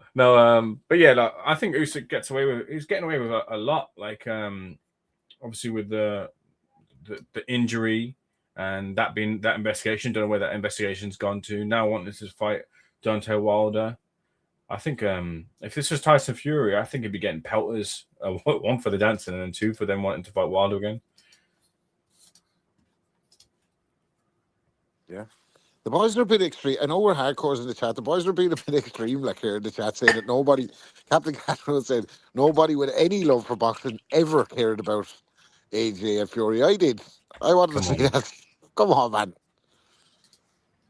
There was nothing wrong with that. There was nothing wrong with that fight. Fucking, 7 years ago or so, 5 years ago, even. But it's now. This is just a weird world of all sorts of like cash grabs and viral moments and shit like that and trends and I don't know. It leaves very, very little room for like actual greatness to be witnessed and appreciated in the way that it should. But on that note, like fighter of the year, a lot of people are going Terrence Crawford, but he only had the one fight with Canelo. I mean, I was there. I'm all about it. I think it was an incredible accomplishment. But I think the defenses that Inoue made this year, I think he made 4 defenses of his ring belt at 122 pounds. I have a hard time saying anybody really tops that one.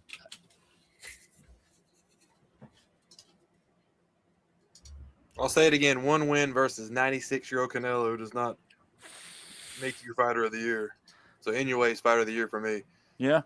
I'll say, I know I've said I broke a record. That was a good win, but it's not what people try to make it out to be. So Inoue fighter of the year for me. Anyone else have any thoughts on that? Fight of the year. It's hard to one fight is difficult, isn't it? But I mean that's the business we're in now. If it's one big win, then what can you do? Crawford is inactive really by his nature. What about Rodriguez? Bam Rodriguez. He won the world title, didn't he, against Cafu, and then he beat the other little fellow. What do you call him? Martinez. Yeah, Yeah, decent year. That's 2 good wins, isn't it? Yeah, I think I kind of compare this to when Nonito Donaire. I think he had 4 or 5 wins in the same calendar year, and it's just like the entire body of work just kind of comes together against whatever couple of fights somebody else might have had. In my opinion. Subjective, isn't it? Like pound for pound, Yeah. you can make an argument either way. Yeah. Like Usyk getting revenge, or Bivol getting revenge over Beterbiev. I mean, I think that's a really notable victory if you're trying to give it to one victory to a fighter over the course of this year. Yeah, no, that's a good one. That's a good one. Any thoughts on this one, Ames? Yeah. Nah, I was trying to think of like a silly one, but I couldn't think of a silly one off the top of my head. But no, I think you hit the nail on the head with the 5 year picks. I'll probably go with Bam. All right. And I think Women's Fighter of the Year, I think I give it to Gabriela Fundora probably. Nah, Clarissa Shields, man, come on. And yeah, always the quote. It's always quote talk. Yeah, it was. I'm trying to think of some other things. Just I lose track of all the knockouts of the year, and I have a hard time separating them. Every time somebody's like out cold on a canvas, it's like it just starts to run together for me. Like it's not that they're all not impressive, but Brian Norman was a good one, wasn't it, against that Japanese fella? That was a good one too. I think Ioka's knockout of Martinez was pretty good too, considering the stakes that it was, a unification fight and all of that jazz. Ioka, or not Ioka. Why did I say that? Bam over Rodriguez. Rodriguez. Yeah. Choku, whatever you're on, bro. Okay. Send some to Wexford. Good Lord, you're on your own there, pal. Okay, then. Oh. Get on here, Jason. Come on. We need you on here. No, not tonight. I'm trying to think anything else. Oh, we got a couple of previews, I guess, to do. There's going to be a card coming up in Puerto Rico. Actually, back-to-back cards. Oh no, that ended up getting moved to Brooklyn. Excuse me. I'm gonna have it on the 3rd. Amanda Serrano is now against Reina Tejas because her original opponent, Cruz, tested positive for something, so that rematch is off. Yankiel Rivera is in there against Jonathan Gonzalez. He's one to keep an eye on. And a fight actually has some implications for the future. Holly Holm against Stephanie Hahn. Holm, I think, is 43 years old. If she wins this, she's probably getting the Katie Taylor payday. Hey, think about it. Women's boxing hasn't made it if they don't start busting for drugs. If they don't start popping, that means they're finally with the men now. They have to start popping for shit. Yeah. She's fighting Random she's fighting Mr. equality. Hand's daughter out of Enter the Dragon. That's what she's fighting. Bullshit, Mr. Hand, man. The Hans, actually, there's a few of them. I think her sister was Jennifer, who was, I think she might have been a titleist. Michaela Mayer beat her. That's right. There's Stephanie and Jennifer, aren't they? And they had the brother Obi Han. They're all out of El Paso. Solo. Obi-Wan Kenobi. There you go. But anyhow, that we're also going to have a card coming up from Brooklyn. Speaking of drugs and testing positive, between Subriel Matias and Dalton Smith. What the heck? There it is. Why do they have it listed at the bottom of the page? But anyways, that one is going forward. Interestingly, Nestor Bravo against Pedro Campa. Actually, I think that one, like, it's not a fight that like oh, it rings your bell, but I actually think that could end up being a good fight. Looking on there, Alfredo Santiago 17-2 against Henry Cedeno 16-0. That you never know. That's reasonably closely matched. Javier Cintron 13-1. Jonathan Rodriguez 25-2-1. And Emmanuel Rodriguez, I think he's coming off of his drug ban or whatever the fuck happened. They're speaking of guys that were on drugs, going in there against Fernando Diaz, obviously just getting his feet wet again. 16-6-1 guy going in against him. But yeah, then we're gonna have Subriel Matias against Dalton Smith. Prior to the drugs test being positive for Matias, I thought that even though the odds were close, I thought that Smith was just style wise. I don't think he had what it takes to beat Matias. But now this puts so many question marks around Matias. Like as far as it goes, like at this point, Rob, I wouldn't touch this fight with a 10-foot pole as far as betting on it. I ain't got a fucking clue. Forget about betting on it. Even like from a moral standpoint, should it be allowed to happen? Listen, Matias has killed someone. Like, and I know Paro beat him, but maybe he was cycling off that week. I don't know. Matias has to build a reputation for himself as like the next guy to watch out for in terms of seek and destroy, exciting fighters with KO power.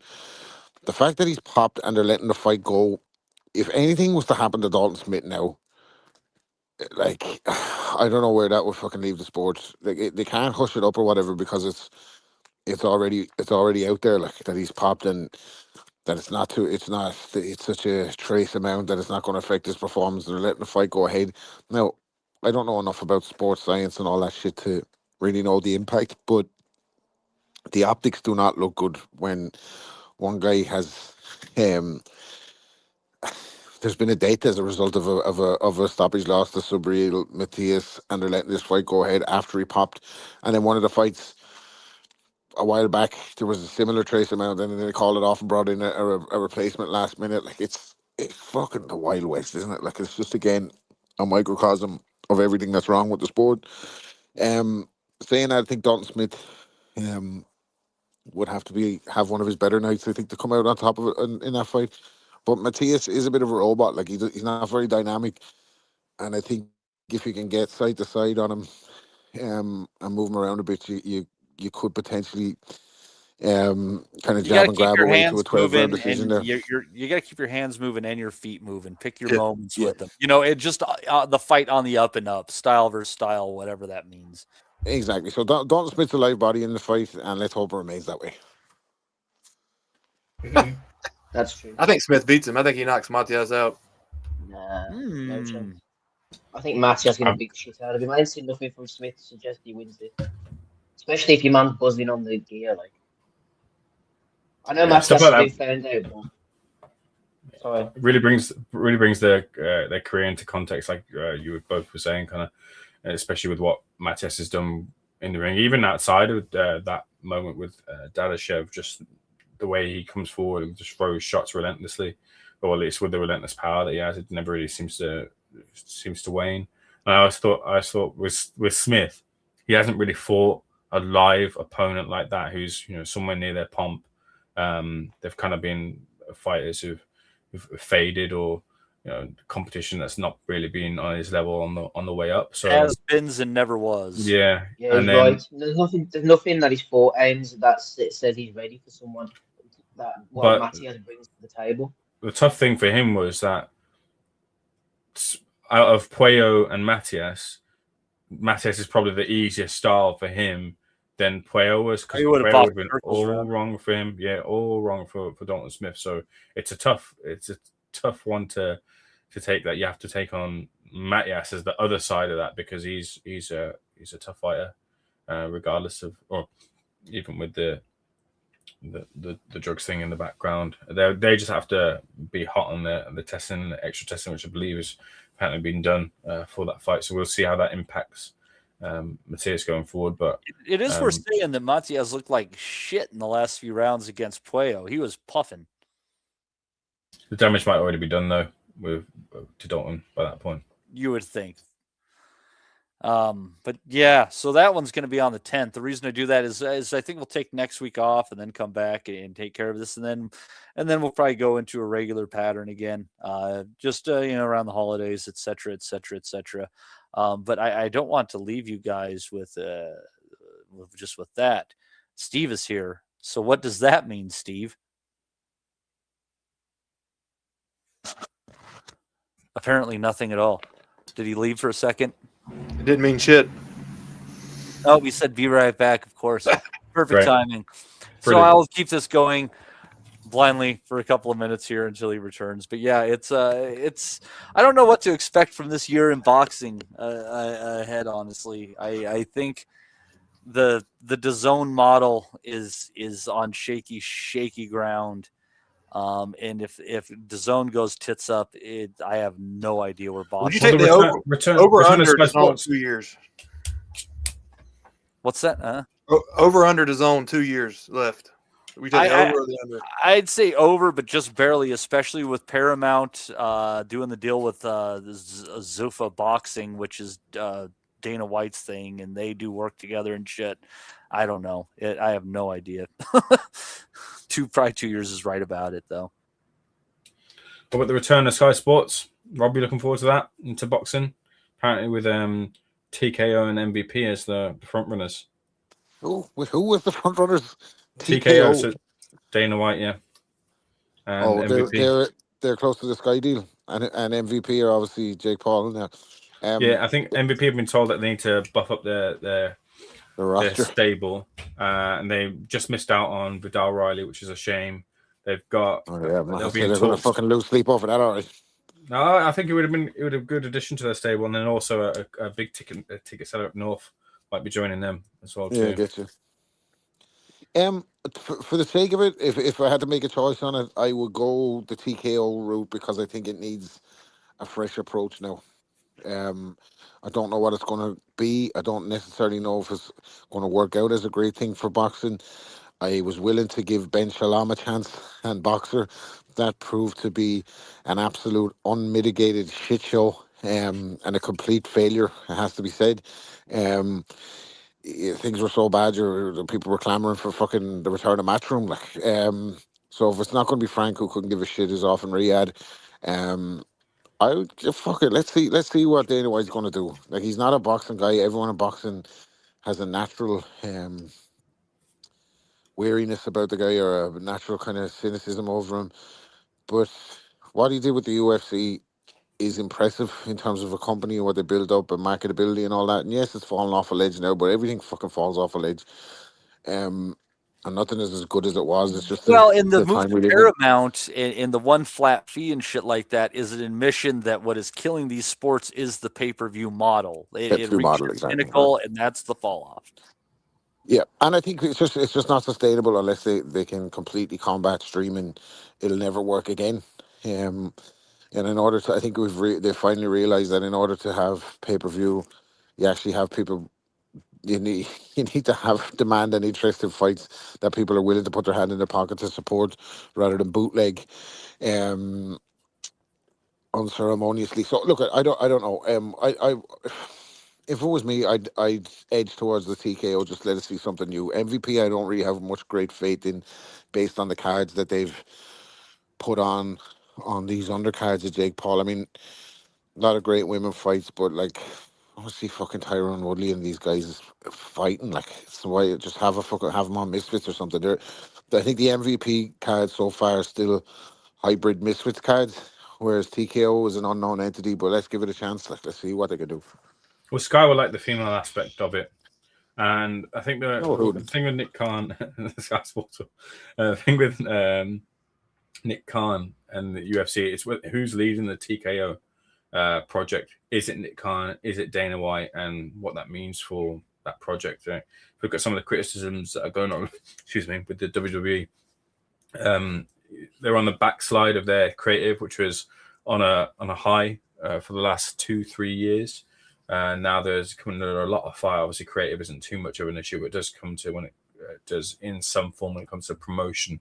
They'll have a new flavor to what's out there right now in the UK because it's one-dimensional really in the UK. Matchroom every now and again tries things differently to their credit, but in the UK there isn't much kind of spice when it comes to promotional promo videos or otherwise. And then also the other thing is ticket prices for wrestling events are through the roof, and a lot of the hardcore fans are complaining about that because they've just been so outpriced and they're gone for the casual kind of market. That works with WWE, which is a weekly offering in boxing, but when it comes to your own promotion and you're trying to sell these fighters and it's a niche sport in the UK, that's going to be a problem that they need to address quickly because punters just won't be buying at high prices.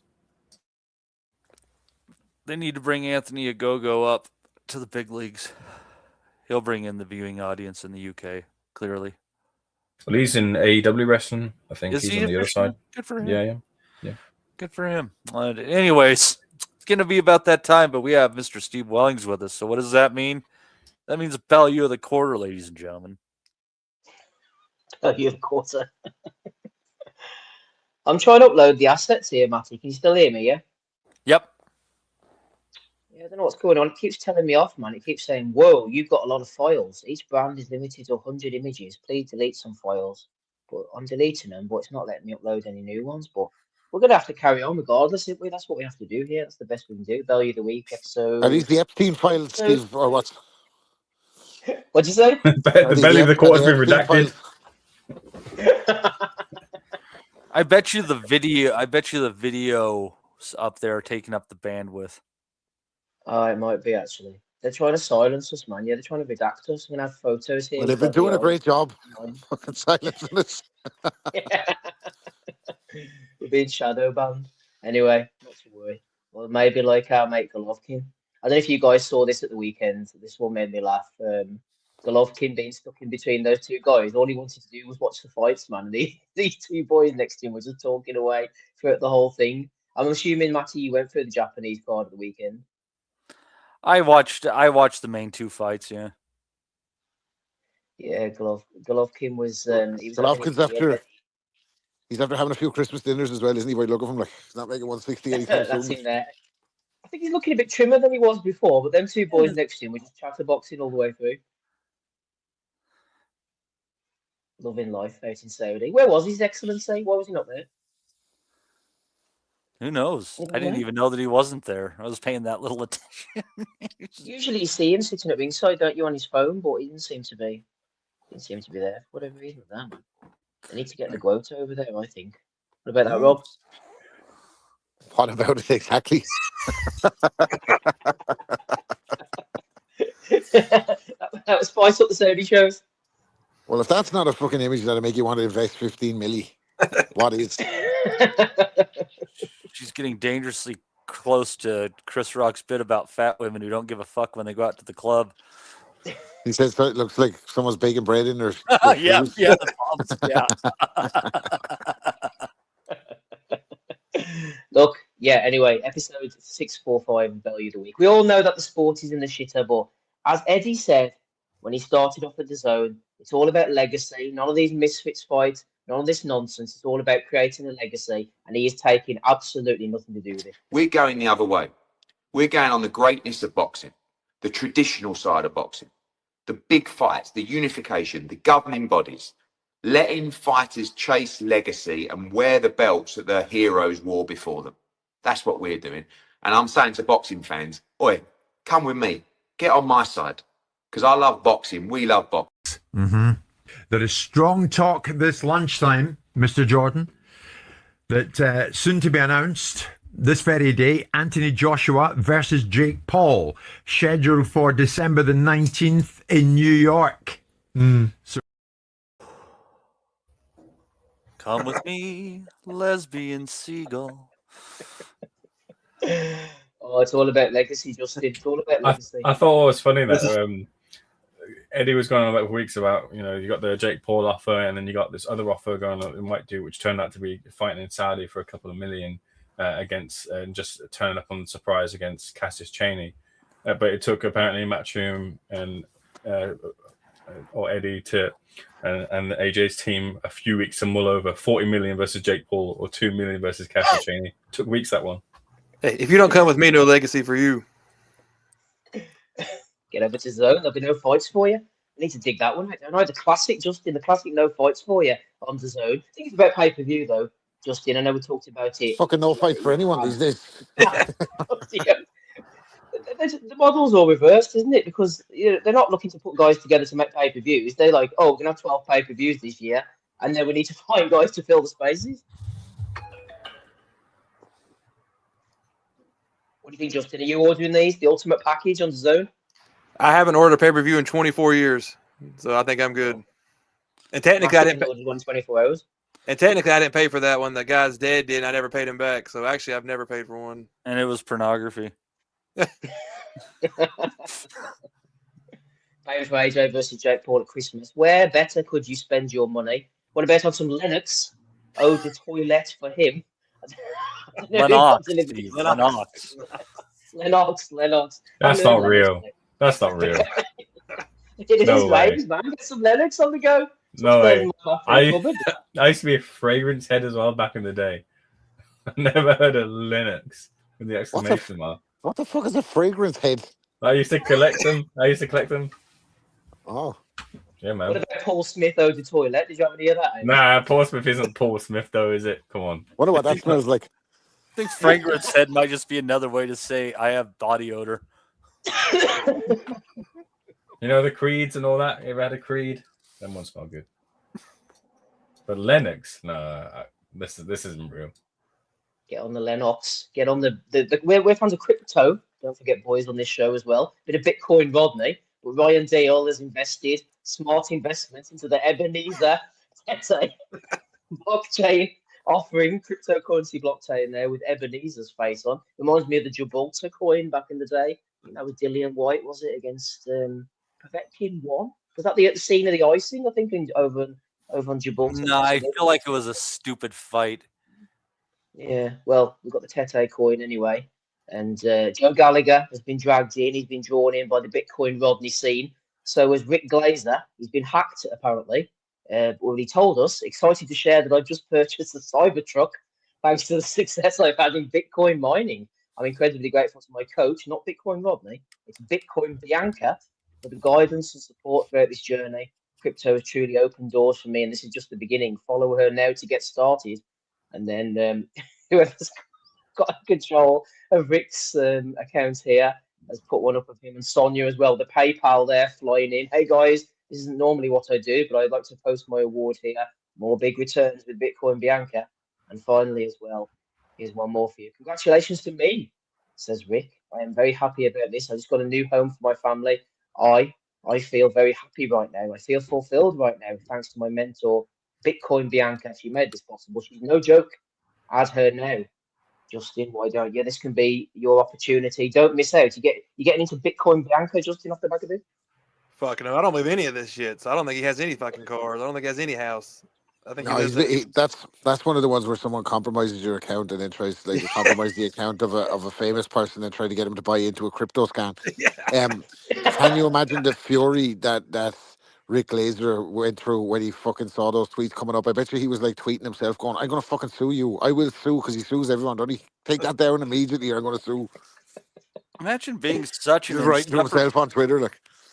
Imagine being such an insufferable cunt that you feel it's necessary to get a bulletproof vehicle the first time you have the money to do so. You know what he's like? He's raging because Bitcoin Bianca wasn't following him on Twitter. Don't follow, no reply. That's Rick's rules. So there you go. Yeah, you should always invest your money on some random woman named Bianca on fucking Twitter. Well, talking of investments, there was another Rick who's been floating around the boxing scene. You might have seen him. This is Rick Reno. People asking, who is this guy? Former owner of boxing scene. There he is with Matt Christie back in the day. And talk about a rise in boxing, a rags to riches tale. There's Rick, not doing well in the old hair department, a bit like myself there. Victor Ortiz versus Lamont Peterson back in 2010. Things are no doubt getting better under his turkey ship. They are a bit of hair starting to appear for Rick as time goes on. And then, covered up by this nice garb. They're definitely improving out in Saudi Arabia. And then the latest incarnation is last weekend, Mr. Versace, no less. I tell you what, it's been some meteoric rise from Rick, from this to this. What a strange-looking man. What does he do exactly? Who is this guy? I only feel like he popped up 2 weeks ago. Yeah, he's everywhere. I don't know what he does though. Isn't he the editor? Wasn't he the editor for Boxing Scene? He was, and then he sold it to CBS, I think it was. Is he the guy that had like the suitcase that got out of the car with, and had carried the suitcase the whole event until they opened it up? Was that dude? Yeah, him. He put on gloves, and Turkey was raging at him because he was being too slow. That's he was yelling at him because he wouldn't catch up. That was him. I remember that guy. Oh dear, yeah. Rick Glazer and Bianca are the second most iconic Ricky and Bianca of all time. Like. God's sake. I tuned into Sanders the other day. I didn't know what the hell was going on. Everyone's coming back now for a stint, aren't they? Oh yeah. All the boy bands are back. They're middle-aged men bands now. 5 and all the boys. Fuck's sake. Back with a vengeance indeed. AJ's back after 15 months out of the ring. I think it was 15 months anyway. And he broke Jake Paul's jaw. And he's here advertising things again. Don't know what this is. Discover Monk, he said, apparently. 30 days from now, you'll either be stronger, calmer, and more resilient, or you'll still be thinking about it. Monk, the most transformative 2 minutes of your day. 33.19 a month, Matty. I mean, what's he advertising? Is this a bath or something? What's going on? Yeah, like 7 DAZN subscriptions with that. You would. I think they're just gonna teach you how to nut in 120 seconds while you're in the shower with some peace.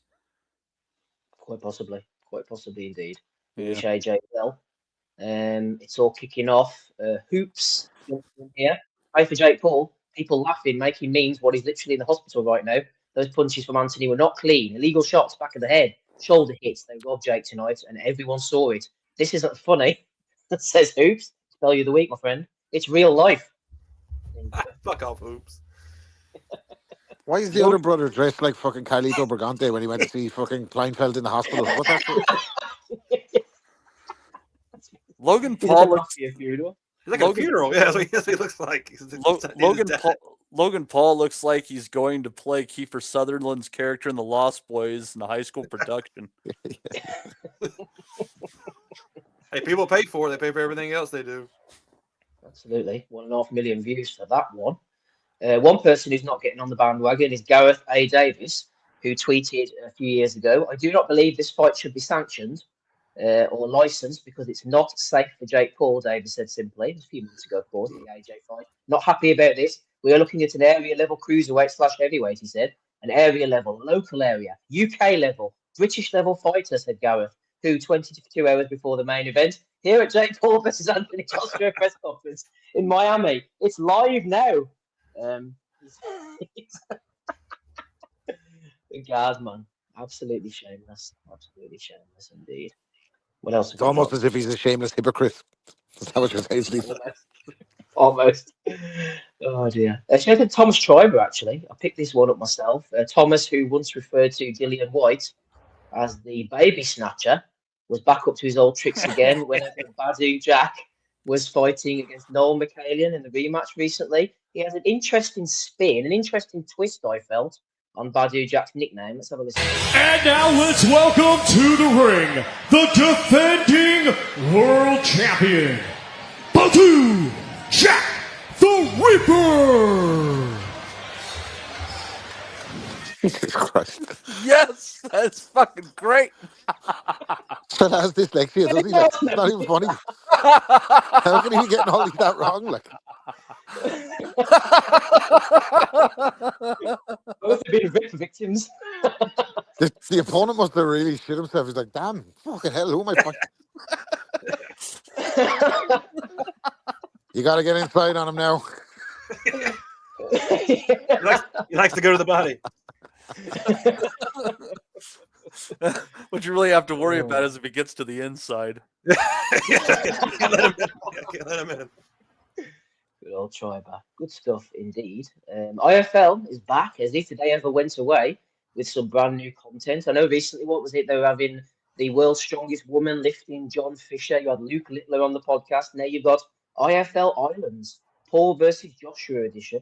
You can be stuck on only one of the two islands below. Which island do you pick? And then there's Joshua Island, where you've got AJ, Eddie, and Tony Bellew. Or you've got Paul Island, where you have the Paul brothers, and I'm not sure who the other person is with their head cut off. Ames is seconds out. Going to be delving into this kind of content anytime soon, do you think?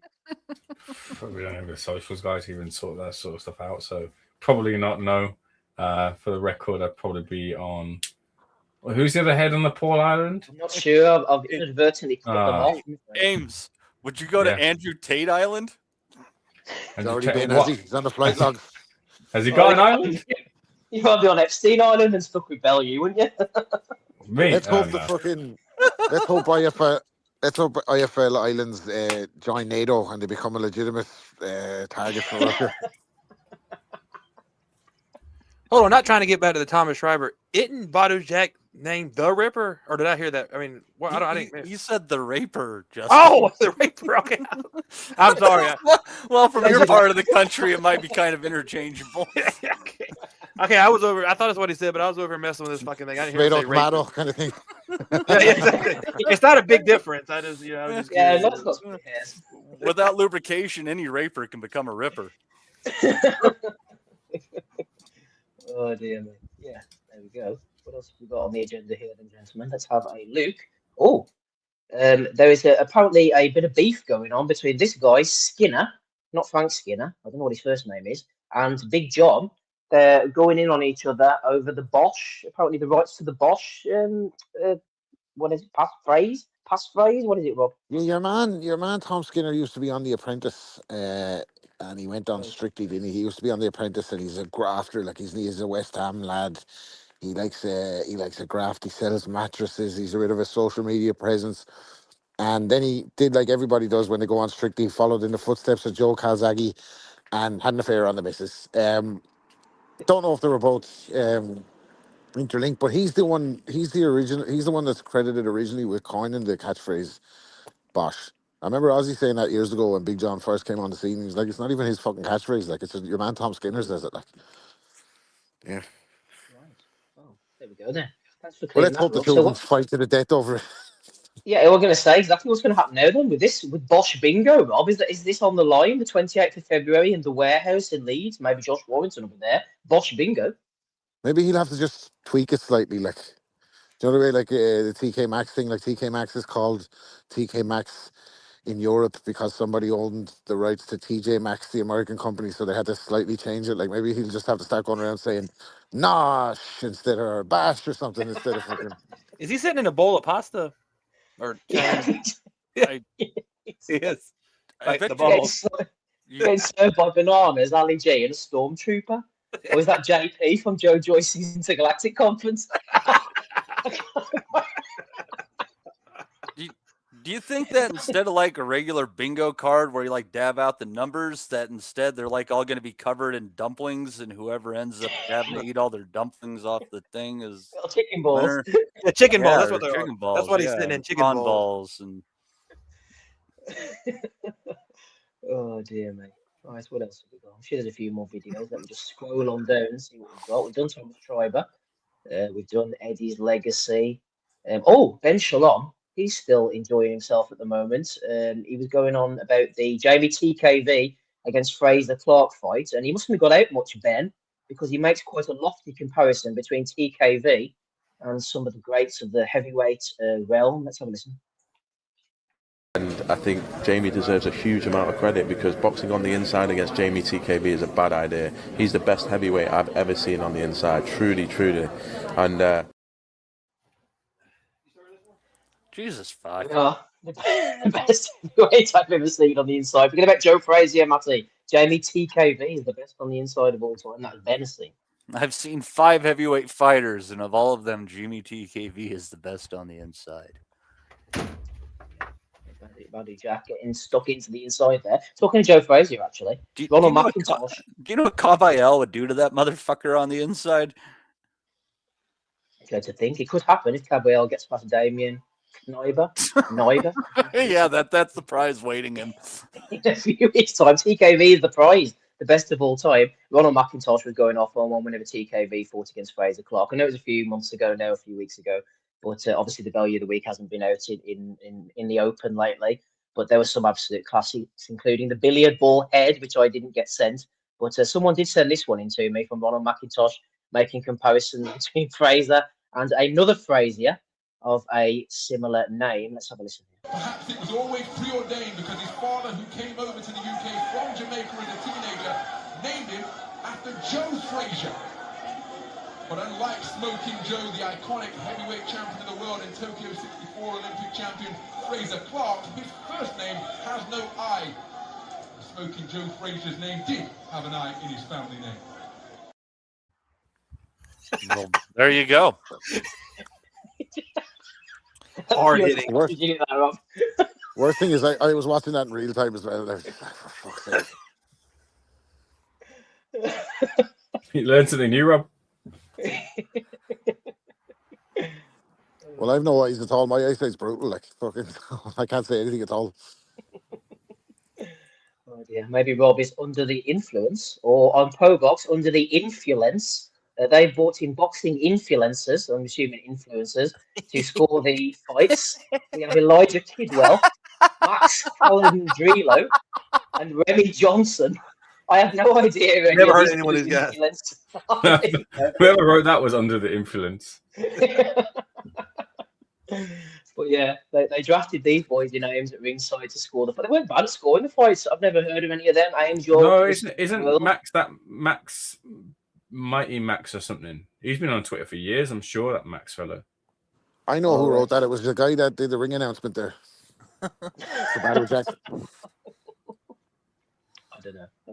Maybe it was the same guy who does the PBC social media followings here. PCB. Well, exactly. We have the PBC highlights between Stephen Fulton and O'Shaquie Foster, but whoever put this up said it was Fulton versus Roach Jr. in the main event. I'm not quite sure what he was on that day when he was up to that, but we all make mistakes. He was maybe under the influence. Oh, here's one for you. Love a bit of con. Had to bring him up as best as I could somehow. Before the Chris Eubanks fight, Church told me I was possessed by demons. Age 12, says Conor Ben. Warning, this article contains details some readers may find distressing, much like in his body of Every evidence. time he's mentioned, I find it distressing. We're finally getting to the bottom of the clomiphene scandal now. The power, luckily for him, the power of Chris didn't repel him on the second night.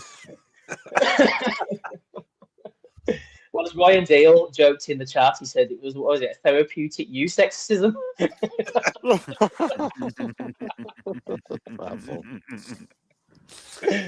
Oh, absolute genius. What else have we got here? A few more for you boys. There's loads of comments flying in, but I haven't seen any of them. Frank Warren, wishing you a happy birthday, my friend. Turkey LLC. Enjoy your day with the family, and here's to many more to come. And Rob Boxing Crew says, I stand by that. One day all these photos will disappear. They all claim to have never been close with him. We've managed to get the screenshot on the day of the week if that does indeed happen. Clarissa, I'm not sure why I threw that one in, but how come Frank Warren never made a tweet like that for Bob Allen? You're a hater. That's what you have to ask yourself. Yes, well, that is true. Yeah, we love a bit of Clarissa there. Ian John Lewis, I am the referee. Clarissa looks like she's like on the inside of a Dalek. Jesus Christ. She's eating her way up to heavyweight. She won't be fighting any of these anytime soon. Ian John Lewis has been axed by the British Board of Boxing Control. He's now refereeing dwarf boxing. Yes. If it's half as good as midget wrestling, I mean. It's a natural pathway indeed. Perhaps we could get some philosophical I thought that was insight. a Nick Ball fight.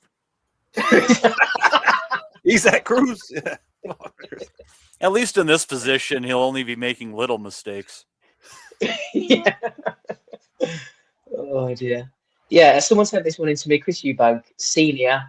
I don't know if it's fair game to go in on senior or not, but he was on a podcast before the return fixture between his son and Conor Ben, and George Groves and Carl Froch were on. And somebody asked him a question, and you just get the impression that they immediately regretted it whenever Chris started off. Let's have a listen to this one. When did you make the decision to go, Chris? Within every person living, there are two entities. There is the ego, and then you have your superconscious mind.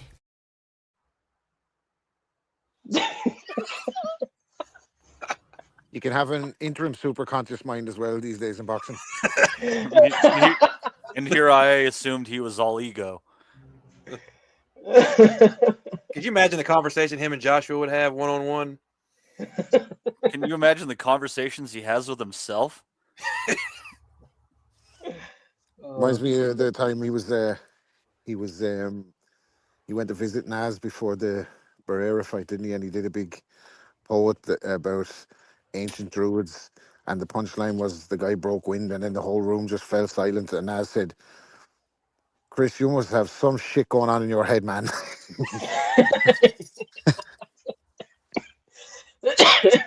Now we can all hear about it alongside him.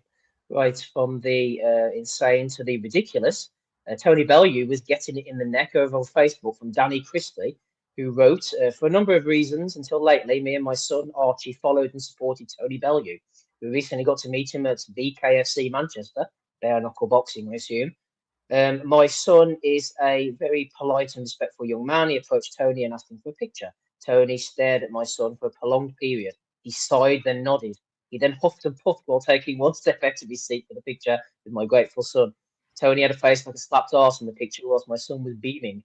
Archie seen the picture I'd taken for him on the phone and said, "What's his problem, Dad? I'm going to unfollow him." I said, "Me too, son. He's a prick." Tony fell and Are you sure it wasn't a case of mistaken identity and they asked Chopper Reed for a photo instead? Oh, it took him 10 years to come to this conclusion, Bob. I think we could have told him that a long time ago. It's a good job they didn't take a picture after the Usyk fight where he had an arse like a slap face instead. When he woke up. Yeah. Alexander. Oh dear. We have a cracker waiting for you very shortly, but before we do so, I have another video. And obviously in boxing matches, sometimes it's hard to, if you want to drink or you want to piss, it's hard to find exactly where you need to go. But over in the Dominican Republic recently, one guy decided to dispense with the formalities of walking around, around the side of the ring or going the long route. And he decided to take a little shortcut to get to wherever he needed to go. And he just wasn't bothered in the slightest whatsoever. Recto de Sebastián. Bueno, ahora. ¿Qué pasa? Pero bueno.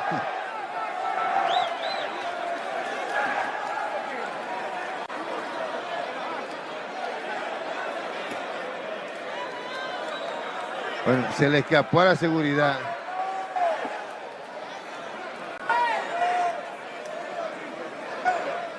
Se le escapó a la seguridad, parece. Bueno, ahora.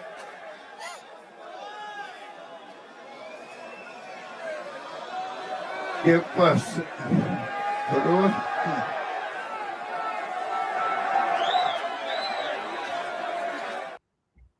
I'm glad we had the slow-mo. I wasn't sure we were on about that. I long to give that little a fucks. My God. Who was doing the security that night? The two midgets in the fucking Ian John Lewis picture.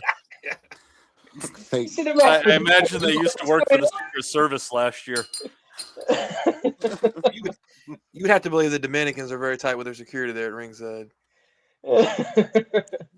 My man. No, I put the slow mo at the end there just so we all knew exactly what was going on. Not sure what was going on in that guy's mind. But classic, man. Classic. Why not? Why not, indeed? Yeah, final one.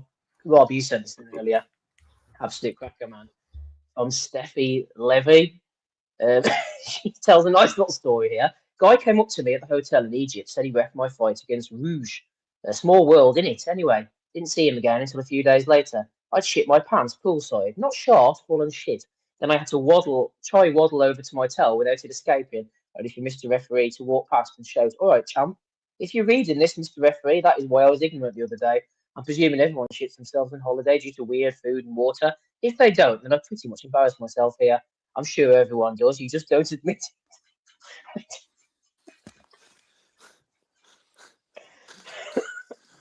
The levy was broken there, I think.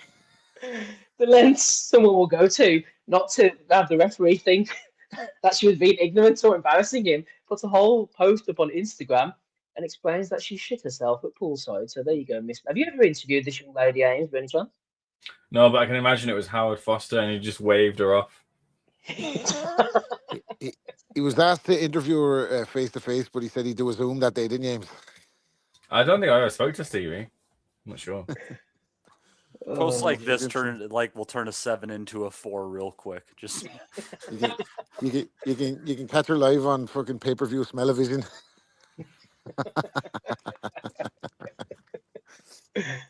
Oh dear, that's all the ones that I've got for this week. I think I did have some more, but I didn't manage to get them uploaded. So we'll save them for the next value of the week / value of the quarter. Anything else you want to throw in, Rob, for yourself?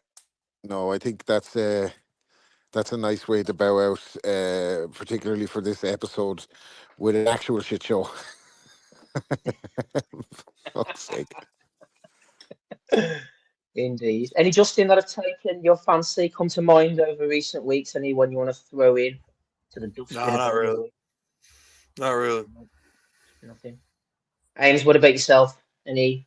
I know I don't. Gonna Gonna double up on Conor Benn, who I'm sure will, after his head's cooled off, will want that conversation with Duke McKenzie and to smooth that one over, because what was caught on camera didn't paint Conor in the best of ways, even if he has a gripe with Duke or not, but maybe not the best way to go about it, Conor. So I think he's got to be thrown in, double up on the nomination for that one over in Dubai.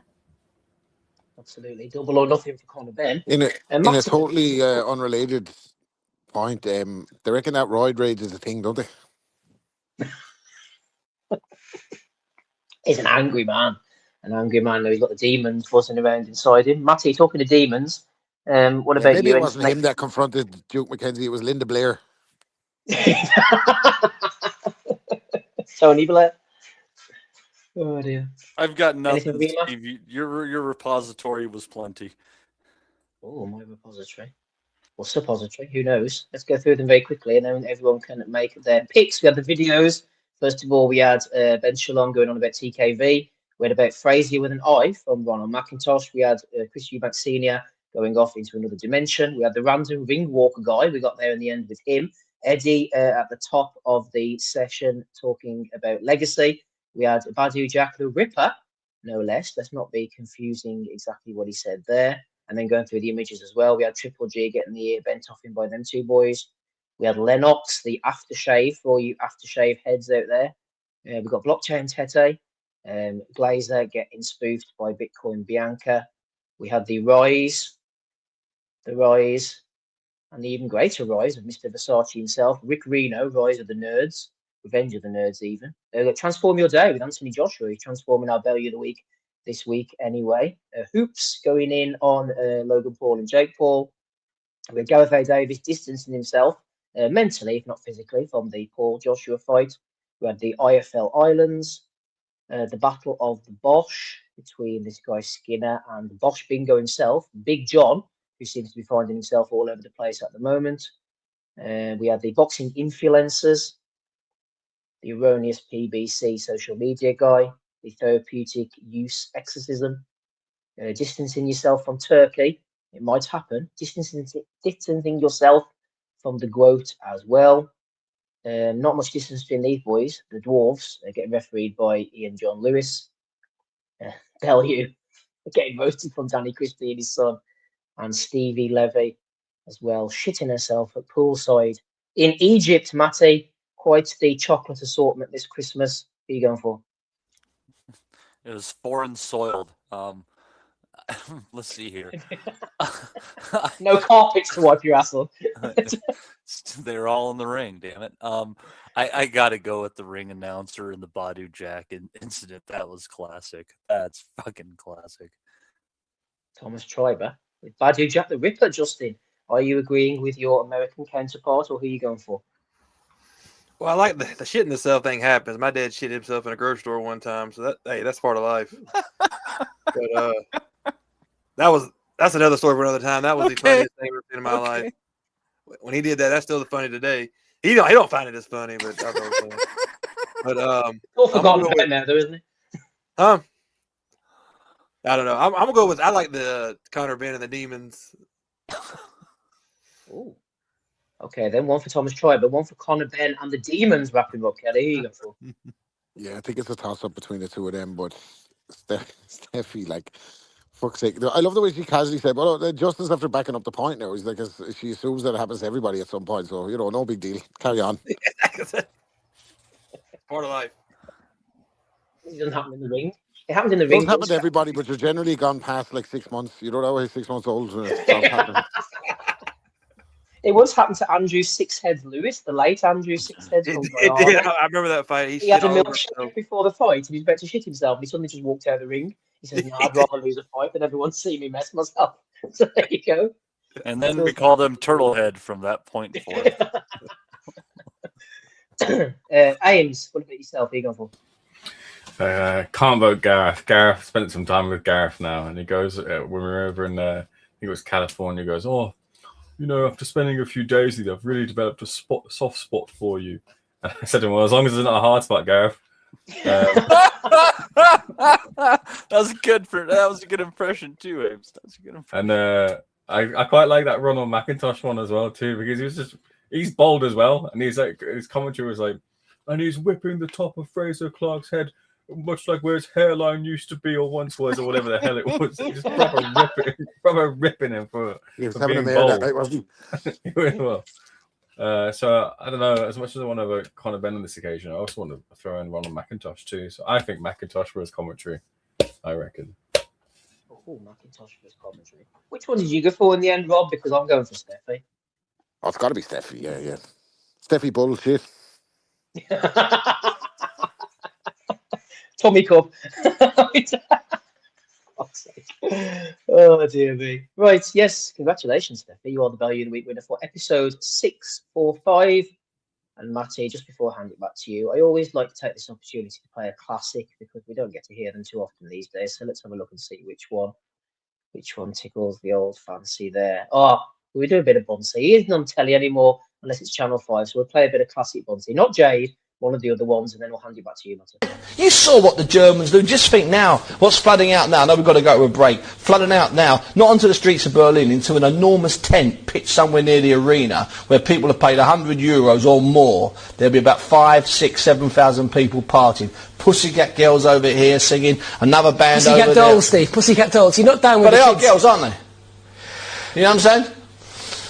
Although the one at the end did look a bit like a tranny, but that's not there, Andy. Steve Bunsby found something you don't know about. Boxing, you're there. Football, you're there. Pussycat Dolls, it's not happened. I tell you what, we are excited about. That is a classic. Those are the days. Go on, man. Those are the days where you could say it's the stuff like that on mainstream telly and not getting cancelled. You woke nonsense these days. Oh dear, but what a day it has been on the Boxing Asylum Nuthouse. We even had Donnie on here briefly. We had Ames. Wait, who won? Donnie was here briefly. No, who won? Steffi Levin. Oh, okay. Sorry, my bad. Yep. She might have been number 2, but she ended up number 1. We had Donnie. We had Ames impersonating Chuck Wu. We had Steve Wellings making a glorious return. Justin, Rob Kelly, and we even had Des for a moment as well. It was quite an adventurous day, and I hope you all have a wonderful New Year's Eve. Don't go at it too hard. Make responsible choices regarding your transportation home and all that stuff. And like I said, we'll take next week off and we'll come back at you, review the stuff that we just talked about, give a preview for the next week's fights. And then I think we're probably good to go for about a month or so. So, yeah, but I hope you guys enjoyed this show as much as I did. I thank everybody in the chat. Thanks for a wonderful 2025, folks. We will see you guys next year.